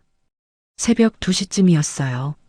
화장실에 가려고 방문을 열었는데 안방에서 불빛이 새어나오고 있었습니다. 미주의 목소리가 들렸어요. 전화를 하는 것 같았습니다. 아버지, 그 할머니 장사 잘 됐었대잖아요. 분명 숨긴 돈이 있을 거예요. 노량진에서 30년 넘게 장사했으면 뭐라도 있겠죠. 저는 숨을 죽이고 귀를 기울였습니다. 심장이 쿵쾅거렸어요. 요양원 보내면 짐 정리하면서 서류 뒤질 수 있잖아요. 인감도장이랑 통장 다 찾아야죠. 가계부라는 것도 있던데 그것도 확인해 봐야 해요. 가계부라는 말에 온몸에 소름이 돋았습니다. 그들이 가계부까지 노리고 있었어요. 요양원은 핑계였고 저를 쫓아낸 뒤 짐을 뒤져서 재산을 빼앗으려는 거였습니다. 네, 알았어요. 며칠 안에 설득해 볼게요. 안 되면 강제로라도 보내야죠. 강제로라도 보낸다고요? 저는 온몸이 얼어붙는 것 같았습니다. 조용히 방으로 돌아와 문을 잠갔어요. 손이 부들부들 떨렸습니다. 다음 날 아침 저는 황 영감에게 전화했습니다. 목소리가 떨렸어요. 황 사장님, 큰일 났어. 그 사기꾼 아버지가 직접 나타났어. 뭐라고요? 김학수가요? 그 집에요? 응. 나를 요양원에 보내려고 해. 쫓아내고 재산 찾으려는 거야. 며느리랑 짜고 하는 짓이야. 어떡합니까? 당장 거기서 나오셔야 해요. 위험합니다. 아니야. 도망가면 안 돼. 여기서 끝장을 봐야지. 저는 이를 악물었습니다. 더 이상 물러설 곳이 없었어요. 평생을 도망가며 살 수는 없었습니다. 그날 저녁 식탁에서 성훈이가 입을 열었습니다. 엄마, 나 할 말이 있어. 뭔데? 우리 집 상황 알잖아. 솔직히 엄마까지 모시기가 너무 힘들어. 그래서 생각해 봤는데. 요양원? 제가 먼저 말했습니다. 성훈이가 고개를 끄덕였어요. 어떻게 알았어? 미주 아버지한테 들었어? 네가 보내고 싶은 거야? 성훈이가 고개를 숙였습니다. 대답하지 않았어요. 그 침묵이 대답이었습니다. 저는 가슴이 찢어지는 것 같았어요. 내 아들이 친히 엄마를 쫓아내려 하다니. 젖 먹여 키우고 대학까지 보내고 결혼까지 시켜줬는데 이게 받을 대접이란 말입니까? 좋아. 가줄게. 뭐? 성훈이가 고개를 들었습니다. 미주도 놀란 표정이었어요. 믿기지 않는다는 눈빛이었습니다. 요양원 가줄게. 대신 조건이 있어. 무슨 조건? 내 건어물 가게 자리 팔아서 그 돈으로 요양원비 내줘. 그리고 내 짐은 내가 직접 정리할 거야. 미주의 얼굴이 환해졌습니다. 하지만 저는 속으로 다른 계획을 세우고 있었어요. 요양원에 가는 척하면서 시간을 벌 생각이었습니다. 그날 밤 저는 가계부를 꺼내 들었습니다. 오래된 페이지들을 한 장씩 넘기며 생각에 잠겼어요. 30년 동안 악착같이 모은 재산이었습니다. 새벽 3시에 일어나 멸치를 손질하고 젓갈을 담그며 모은 돈이었어요. 영하 15도 추위에도 시장에 나가 손이 트도록 일했습니다. 손님한테 욕먹으면서도 허리 숙여 장사했어요. 이걸 저런 인간들에게 빼앗길 수는 없었습니다. 하지만 마음 한구석이 너무 아팠어요. 내 아들이 저렇게 변할 줄은 몰랐습니다. 어릴 때 그 착하던 아이가 어떻게 저렇게 됐을까? 초등학교 때 학교에서 상 받아오면 저한테 먼저 달려와 자랑하던 그 아이가요. 대학 합격했을 때 울면서 안아주던 그 아이가요. 제가 뭘 잘못 가르친 걸까? 눈물이 뺨을 타고 흘러내렸습니다. 그때 갑자기 가슴이 답답해졌어요. 숨이 막히는 것 같았습니다. 심장이 빠르게 뛰다가 불규칙하게 덜컹거렸어요. 식은 땀이 등을 타고 흘러내렸습니다. 눈앞이 핑 돌았어요. 저는 침대에서 일어나려다 그대로 쓰러졌습니다. 바닥에 닿기 전에 의식이 사라졌어요. 정신을 차렸을 때 저는 병원 침대에 누워 있었습니다. 하얀 천장이 보였어요. 옆에서 기계 소리가 규칙적으로 울리고 있었습니다. 팔에는 링거줄이 꽂혀 있었고 손가락에는 산소포화도 측정기가 끼워져 있었어요. 어머님, 정신 드세요? 미주의 목소리였습니다. 고개를 돌리니 미주와 성훈이가 침대 옆에 서 있었어요. 성훈이 눈이 충혈돼 있었습니다.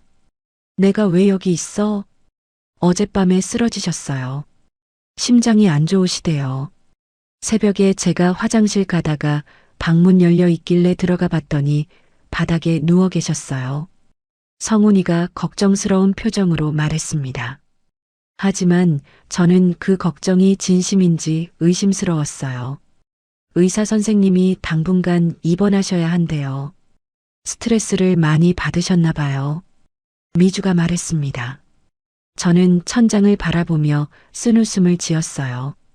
스트레스를 많이 받았다고요? 당연하죠. 자식한테 쫓겨날 판인데 스트레스를 안 받겠어요? 의사가 들어왔습니다. 젊은 남자 의사였어요. 흰 가운을 입고 손에는 차트를 들고 있었습니다. 어머니, 검사 결과가 나왔는데요. 심장에 부정맥이 있으세요. 스트레스와 과로가 원인인 것 같습니다. 당분간 안정을 취하셔야 해요. 최소 일주일은 입원하셔야 합니다. 일주일이나요? 네. 심장 상태가 불안정하세요. 지금 퇴원하시면 더 큰 문제가 생길 수 있어요. 성훈이와 미주가 서로 눈빛을 교환했습니다. 저는 그 눈빛을 놓치지 않았어요. 뭔가 계산하는 눈빛이었습니다. 그들이 나가고 병실에 혼자 남았습니다. 창밖으로 햇살이 들어오고 있었어요. 저는 손을 들어 가슴을 만져봤습니다. 심장이 아직도 불규칙하게 뛰고 있었어요. 이대로 쓰러지면 안 된다. 저는 이를 악물었습니다. 아직 끝나지 않았어요. 저 인간들에게 지고 싶지 않았습니다. 무슨 수를 써서라도 이 싸움에서 이겨야 했어요. 결혼 사기꾼 부녀한테 당할 수는 없었습니다. 저는 휴대폰을 꺼내 황 영감에게 문자를 보냈습니다. 병원에 입원했어요. 내일 와줘요. 중요한 얘기가 있어요. 보내고 나서 휴대폰을 가슴에 안았습니다. 창밖으로 밤하늘이 보였어요. 별 하나 없는 깜깜한 하늘이었습니다. 하지만 저는 두렵지 않았어요. 이제 마지막 카드를 꺼낼 때가 됐습니다. 그들이 원하는 게 돈이라면 돈으로 끝장을 봐야죠. 병원에 입원한 지 3일째 되던 날이었습니다. 오전 10시쯤 황 영감이 병실로 찾아왔어요. 손에는 커다란 서류 봉투를 들고 있었습니다. 평소와 달리 정장을 말끔하게 차려입고 있었어요. 회장님, 다 준비됐습니다. 황 영감이 침대 옆 의자에 앉으며 말했어요. 저는 고개를 끄덕였습니다. 심장이 두근거렸지만 이상하게 마음은 평온했어요. 고마워요. 이제 끝낼 때가 됐어. 정말 하시겠습니까? 한번 시작하면 돌이킬 수 없어요. 가족 관계가 완전히 달라질 겁니다. 돌이킬 생각 없어요. 30년을 기다렸어요. 내 아들이 어떤 사람인지 알고 싶었거든요. 이제 답을 얻었으니까. 황 영감이 서류 봉투를 열었습니다.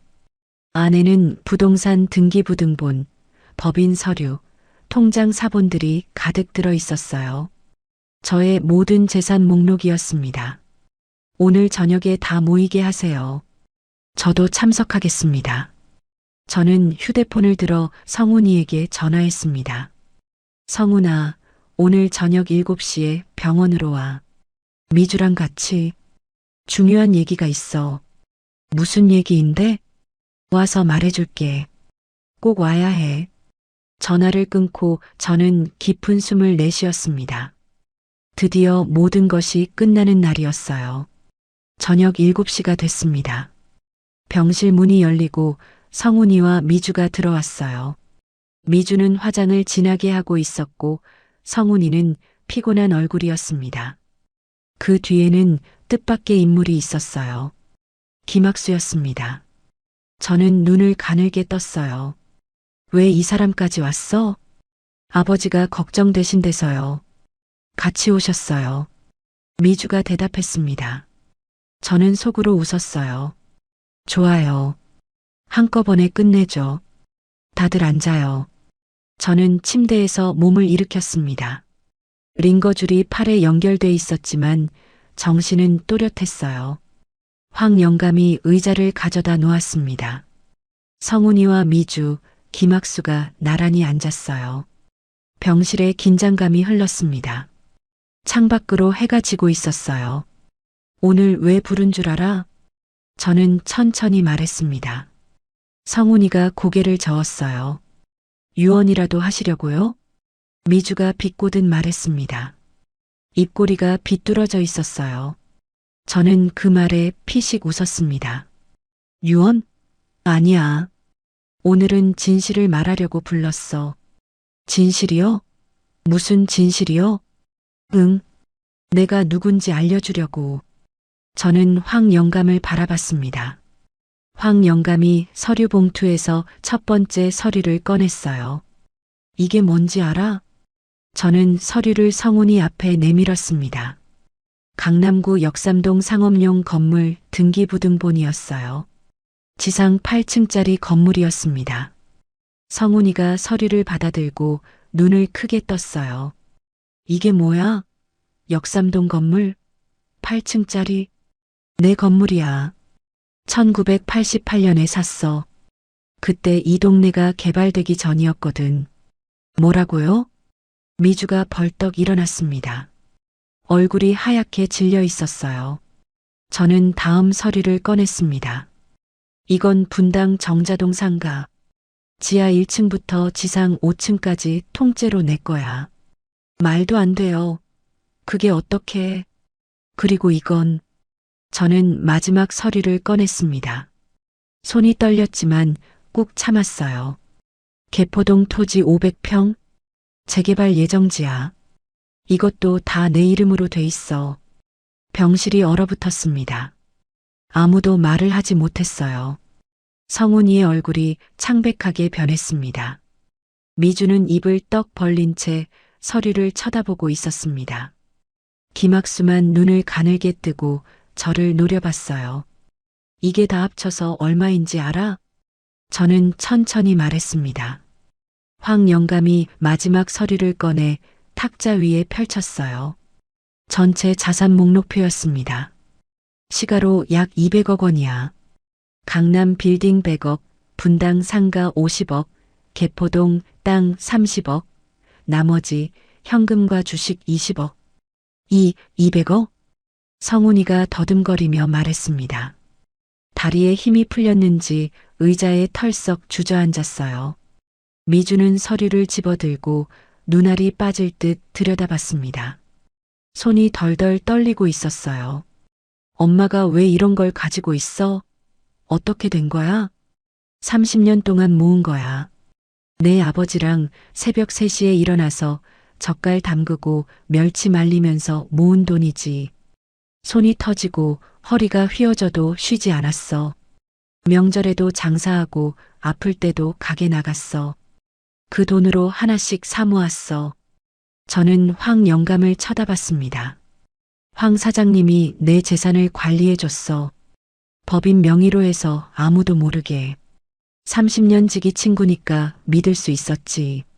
그 매달 3천만 원이. 미주가 떨리는 목소리로 말했습니다. 눈이 휘둥그레져 있었어요. 응, 내 건물 월세야. 월세가 한 달에 3천만 원씩 들어와. 내가 흥신소시켜서 찾아낸 그 돈 말이야. 침묵이 흘렀습니다. 성훈이가 고개를 들어 저를 바라봤어요.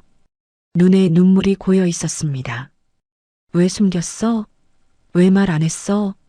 시험하고 싶었거든. 시험? 응.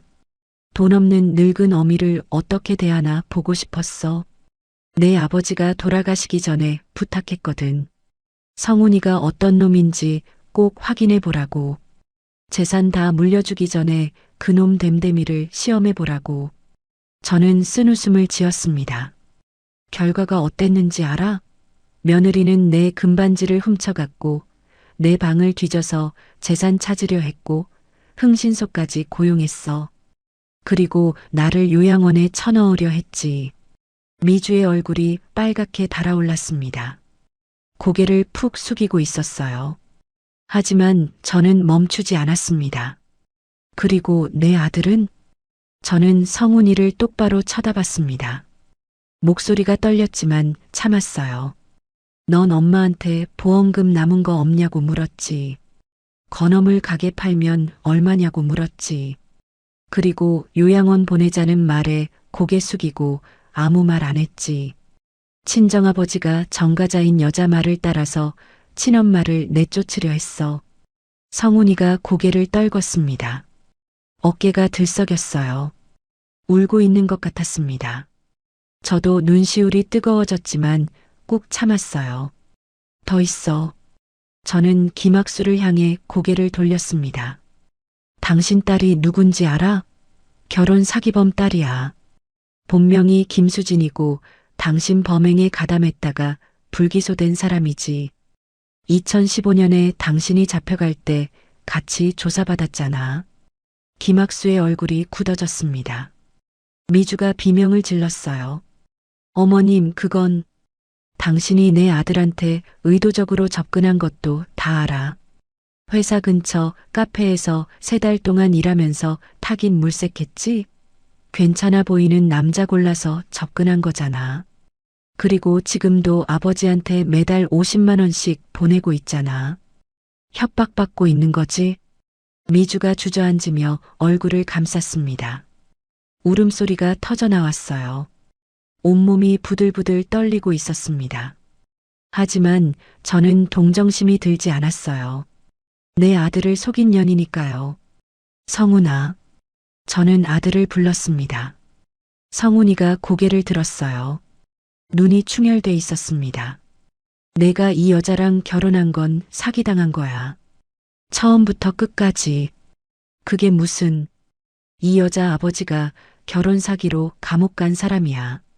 딸도 똑같은 짓을 한 거지. 성훈이가 미주를 쳐다봤습니다. 눈빛이 차갑게 식어 있었어요. 미주가 고개를 저으며 손을 내저었습니다. 아니야, 그건 아니야. 나는 진심으로 당신을 사랑해서 결혼한 거야. 처음엔 그랬을지 몰라도 지금은 달라. 제발 믿어줘. 닥쳐. 성훈이가 소리쳤습니다. 병실이 조용해졌어요. 성훈이의 손이 부들부들 떨리고 있었습니다. 얼굴이 분노로 일그러져 있었어요. 7년이야. 7년 동안 속았어. 내가 얼마나 바보같이 당한 거야. 엄마, 미안해. 성훈이가 무릎을 꿇었습니다. 바닥에 이마를 박으며 울먹였어요. 저는 가슴이 찢어지는 것 같았습니다.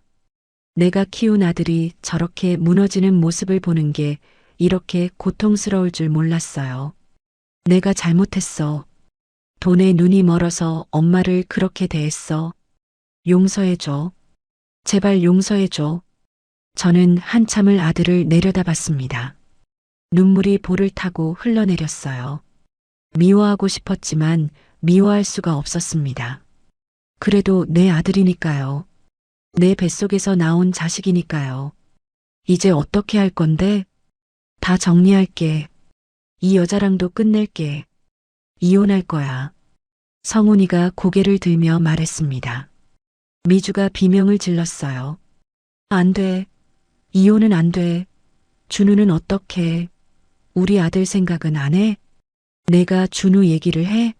준우한테 거짓말 투성이 엄마가? 성훈이가 차갑게 받아쳤습니다. 시끄러워. 성훈이가 다시 소리쳤습니다. 미주가 울음을 터뜨렸어요. 김학수가 슬금슬금 문 쪽으로 물러났습니다. 황 영감이 그의 앞을 막아섰어요. 어디 가십니까? 아직 얘기 안 끝났는데. 나는 갈 데가 있어서. 경찰에 갈 데가 있으시겠죠. 황 영감이 휴대폰을 들어보였습니다. 방금 대화 다 녹음했습니다. 시어머니 재산 탈취 모의, 요양원 강제 입소 협박. 다 증거로 쓸 수 있어요. 필요하면 경찰에 넘기겠습니다. 김학수의 얼굴이 창백해졌습니다. 입술이 파르르 떨렸어요. 저는 그를 똑바로 쳐다봤습니다. 당신 딸이랑 사위 집에서 꺼져요. 다시는 이 집안 근처에 얼씬거리지 마. 또 나타나면 그때는 진짜 경찰 부를 거야. 김학수가 이를 악물더니 문을 열고 뛰쳐나갔습니다. 복도에서 쿵쾅거리는 발소리가 멀어져 갔어요. 미주가 울부짖으며 따라 나가려 했지만 성훈이가 팔을 잡았습니다. 넌 여기 있어. 할 얘기가 있으니까. 병실에 다시 침묵이 흘렀습니다. 저는 깊은 한숨을 내쉬었어요. 모든 것이 드러난 순간이었습니다. 성훈아. 저는 아들을 불렀습니다. 나는 내가 변하기를 바랐어. 돈 없어도 엄마를 사랑하는 아들이기를 바랐지. 근데 넌 날 실망시켰어. 알아요. 알아요, 엄마. 성훈이가 울먹이며 말했습니다. 그래도 한 번만 기회를 줘. 다시 시작할게. 제발. 저는 아들의 얼굴을 오래도록 바라봤습니다. 어릴 때 그 착하던 아이의 모습이 어렴풋이 보였어요. 아직 완전히 사라지지 않은 것 같았습니다. 기회는 줄게.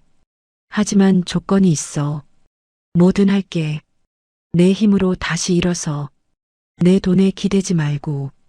빚은 내가 갚아. 내가 도와줄 수는 있지만 그건 내가 진심으로 변했을 때야. 성훈이가 고개를 끄덕였습니다. 그리고 준우는 내가 키울게. 저 여자한테 맡겨두면 안 돼. 알겠어요, 엄마. 저는 창밖을 바라봤어요. 밤하늘에 별이 빛나고 있었습니다. 길고 긴 싸움이 끝났어요. 승자도 패자도 없는 싸움이었습니다. 그저 진실만 남았을 뿐이에요. 황 영감이 조용히 다가와 제 손을 잡았습니다. 수고하셨습니다, 회장님. 저는 고개를 끄덕이며 눈을 감았어요. 눈물이 볼을 타고 흘러내렸습니다. 30년 동안 숨겨왔던 비밀이 드러난 밤이었어요. 아들은 실망스러웠지만 아직 희망이 남아 있었습니다. 사람은 변할 수 있으니까요. 저도 그랬으니까요. 1년이 흘렀습니다. 계절이 4번 바뀌고 많은 것들이 달라졌어요. 저는 지금 분당에 있는 제 상가 건물 옥상에 서 있습니다. 손에는 낡은 가계부를 들고 있어요. 바람이 불어와 머리카락을 흩날렸습니다. 저 멀리 도시의 불빛들이 반짝이고 있었어요. 병원에서 퇴원한 뒤 저는 아들 집을 나왔습니다. 더 이상 그 집에 있을 이유가 없었거든요. 미주의 흔적이 남아있는 그 집에서 하루도 더 살고 싶지 않았어요. 황 영감이 분당 상가 건물 맨 위층에 제 살림집을 마련해줬습니다. 30평짜리 깔끔한 아파트예요. 창이 넓어서 햇살이 잘 들어오는 곳이었습니다. 거실에서 성남 시내가 한눈에 보여요. 이제야 제 집다운 집에서 살게 됐습니다. 성훈이와 미주의 이혼은 3개월 만에 정리됐습니다. 미주는 처음에 위자료 3억 원을 요구하며 버텼어요. 결혼 생활 동안 희생했다느니 정신적 피해를 봤다느니 온갖 핑계를 댔습니다. 하지만 제가 그녀의 과거를 경찰에 신고하겠다고 하자 꼬리를 내렸어요. 결혼 사기 가담 혐의가 아직 공소시효 내였거든요. 결국 아무것도 받지 못하고 집에서 쫓겨났습니다. 마지막으로 본 그녀의 얼굴은 분노와 원망으로 일그러져 있었어요. 하지만 저는 동정심이 들지 않았습니다. 자업자득이니까요. 김학수는 협박 혐의로 다시 경찰 조사를 받았고 집행유예 판결을 받았어요. 황 영감이 녹음해둔 증거가 결정적이었습니다. 이제 그 부녀는 제 인생에서 완전히 사라졌어요. 어디서 뭘 하며 사는지 알고 싶지도 않습니다. 준우는 제가 키우고 있어요. 이혼 과정에서 양육권을 제가 가져왔거든요. 미주가 아이를 포기한 거였습니다. 돈이 안 된다고 판단한 거겠죠. 그 여자답게요. 준우는 처음에 엄마를 찾으며 많이 울었어요. 밤마다 악몽을 꾸며 깨어났습니다. 저는 그때마다 아이를 안아주며 달랬어요. 괜찮아, 할머니가 있잖아. 할머니가 지켜줄게. 이제 준우는 7살이 됐어요. 저와 함께 사는 것에 완전히 익숙해졌습니다. 아침마다 제 손을 잡고 초등학교에 가요. 할머니 손은 따뜻해서 좋대요. 그 말을 들을 때마다 가슴이 뭉클해집니다. 성훈이는 달라졌습니다. 이혼 후 아들은 완전히 무너졌어요. 술에 빠져 살았고 연락도 끊었습니다. 고시원에 들어가 살면서 하루 종일 술만 마셨대요. 저는 일부러 연락하지 않았어요. 내 힘으로 일어서라고 했으니까요. 마음이 찢어지게 아팠지만 참았습니다. 이번에는 스스로 일어서야 했거든요. 그렇게 3개월이 지났을 때 성훈이가 제 집 앞에 나타났습니다. 아들은 야위어 있었어요. 광대뼈가 튀어나오고 눈이 움푹 들어가 있었습니다. 수염도 덥수룩하게 자라 있었어요. 하지만 눈빛은 달랐습니다. 예전의 그 허세와 비굴함이 사라져 있었어요. 대신 단단한 무언가가 자리 잡고 있었습니다. 엄마, 일자리 구했어. 성훈이가 말했어요. 어디? 작은 식품 회사야. 영업사원으로 들어갔어. 월급은 적지만 열심히 해볼게. 저는 아들을 한참 바라봤습니다. 진심이 느껴졌어요.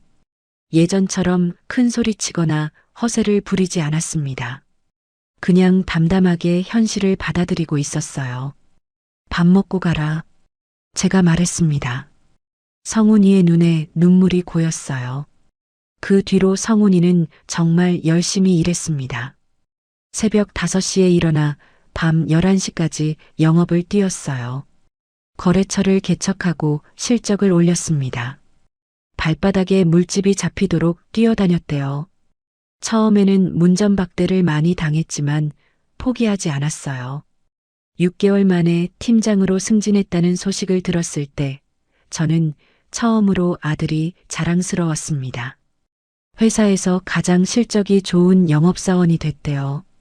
그 소식을 전해주며 성훈이가 수줍게 웃었어요. 그 웃음이 어릴 때 성적표 받아온 아이 같았습니다. 지금 성훈이는 매주 일요일마다 찾아옵니다. 준우를 보러 오는 거예요. 아들은 준우와 놀아주고 저와 함께 밥을 먹어요. 예전처럼 돈 얘기를 하지 않습니다. 그냥 아들이고 아버지이고 손자인 그 관계만 남았어요. 그게 참 좋습니다. 빚은 성훈이가 갚고 있어요. 제가 도와주겠다고 했지만 아들이 거절했습니다. 자기가 진 빚은 자기가 갚겠다고요. 5억 원이 넘는 빚이에요.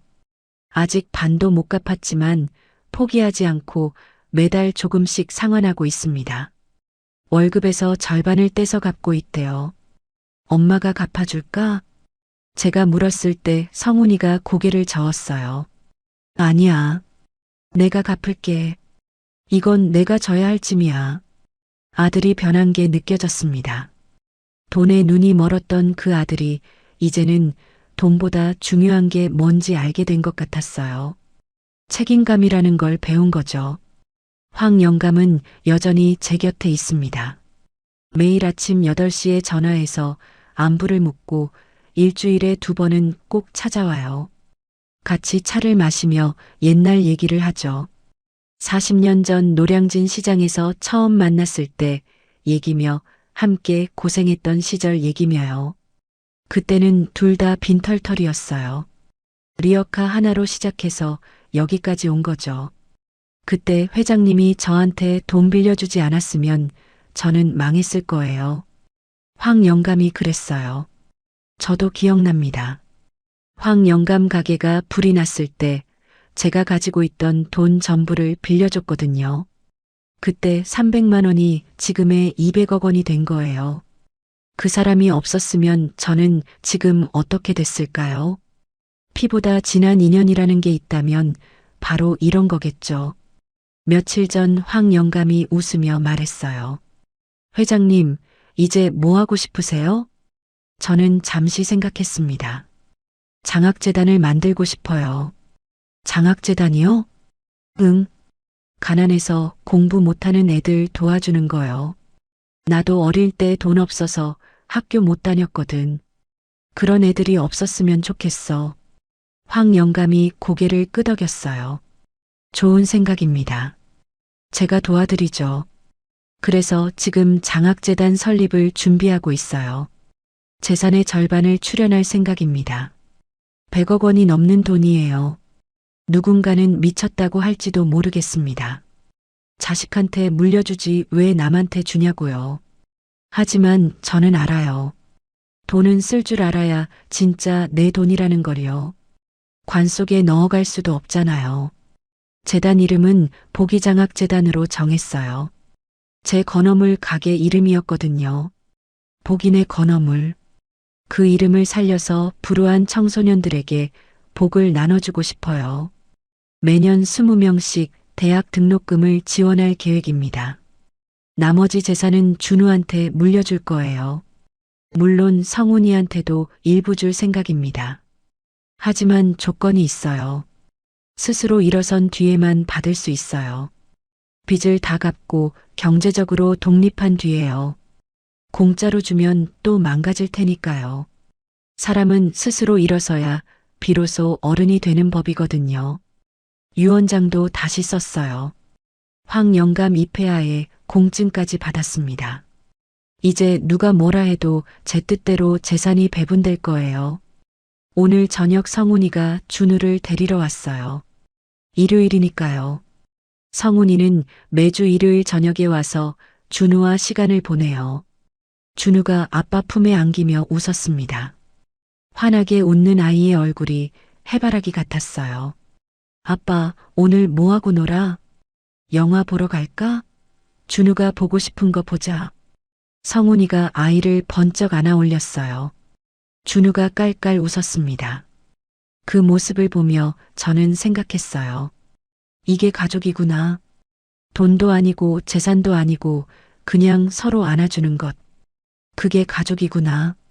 성훈이가 가기 전에 제 손을 잡았어요. 엄마 고마워. 그리고 미안해. 뭐가? 다시 기회를 줘서 고마워. 그리고 그동안 상처 줘서 미안해. 내가 얼마나 나쁜 놈이었는지 이제야 알겠어. 저는 아들의 손을 꼭 잡았습니다. 거칠어진 손이었어요. 영업 뛰며 고생한 흔적이 느껴졌습니다.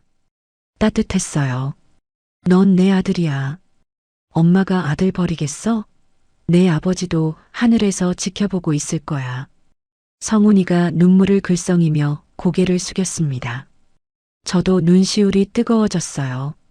1년 전 그 지옥 같던 날들이 떠올랐습니다. 그때는 정말 아들을 미워했어요. 어떻게 저럴 수 있냐고 원망했죠. 며느리한테 짓밟히는 것보다 아들의 침묵이 더 아팠어요. 하지만 지금은 달라요. 미움은 사라지고 그 자리에 사랑만 남았습니다. 용서가 이렇게 마음을 편하게 해줄 줄 몰랐어요. 성훈이와 준우가 떠나고 저는 다시 옥상으로 올라왔어요. 손에는 가계부를 들고 있습니다. 이 낡은 공책이 제 인생 전부예요. 30년의 땀과 눈물이 담긴 기록이죠. 숫자 하나하나에 제 청춘이 들어 있어요. 페이지마다 영감과 함께한 추억이 배어 있습니다. 저는 가계부를 펼쳤습니다. 마지막 페이지에 적힌 문장을 다시 읽었어요. 돈은 사람을 시험하는 가장 정확한 저울이다. 저는 미소 지으며 그 아래에 한 줄을 더 적었습니다. 하지만 사람은 변할 수 있다. 내 아들처럼. 바람이 불어왔습니다. 가계부 페이지가 팔랑거렸어요. 저는 눈을 감고 깊이 숨을 들이쉬었습니다. 72, 늦은 나이에 저는 새로운 인생을 시작했어요. 평생 숨기고 살았던 비밀을 털어놓고 나니 마음이 한결 가벼워졌습니다. 어깨에 짊어지고 있던 짐을 내려놓은 기분이에요. 이제 남은 시간은 의미 있게 쓰고 싶어요. 돈을 모으는 게 아니라 나누면서요. 받은 것보다 더 많이 주면서 살고 싶어요. 창밖으로 달이 떠오르고 있었습니다. 둥근 보름달이었어요. 영감이 돌아가신 날도 이런 달이 떴었죠. 저는 하늘을 올려다보며 영감에게 말했습니다. 여보, 잘 지켜봤죠? 우리 아들 시험 끝났어요. 결과는요, 합격이에요. 늦었지만 결국 합격했어요. 당신이 걱정하던 그 아들이 이제 어른이 됐어요. 달빛이 제 얼굴을 비췄습니다. 따뜻했어요. 영감이 웃으며 대답하는 것 같았습니다. 잘했어, 여보. 고생했어. 저는 가계부를 가슴에 안고 옥상 의자에 앉았어요. 도시의 불빛들이 별처럼 반짝이고 있었습니다. 수많은 불빛들 사이에 제 빌딩에서 나오는 빛도 있었어요. 이제는 더 이상 숨길 필요가 없는 빛이었습니다. 당당하게 빛나는 제 인생이었어요. 제 이야기는 여기서 끝입니다. 낡은 가계부를 들고 아들 집에 들어간 72살 할머니의 이야기요. 돈이 전부인 줄 알았던 며느리, 욕심에 눈이 멀었던 아들, 그리고 모든 걸 지켜보며 기다린 어머니의 이야기죠. 결국 제가 얻은 건 뭘까요? 200억 원이 아니에요. 다시 찾은 아들이에요. 그리고 손자의 웃음이에요. 그게 제 진짜 재산입니다. 돈으로 살 수 없는 것들이죠. 오늘의 사연 어떠셨나요? 사연이 마음에 닿았다면 더 좋은 사연으로 찾아뵐 수 있도록 구독과 좋아요를 눌러주세요. 그리고 사연의 주인공을 위한 따뜻한 말씀도 댓글로 부탁드립니다. 여러분의 오늘을 응원합니다. 인생 소풍이었습니다.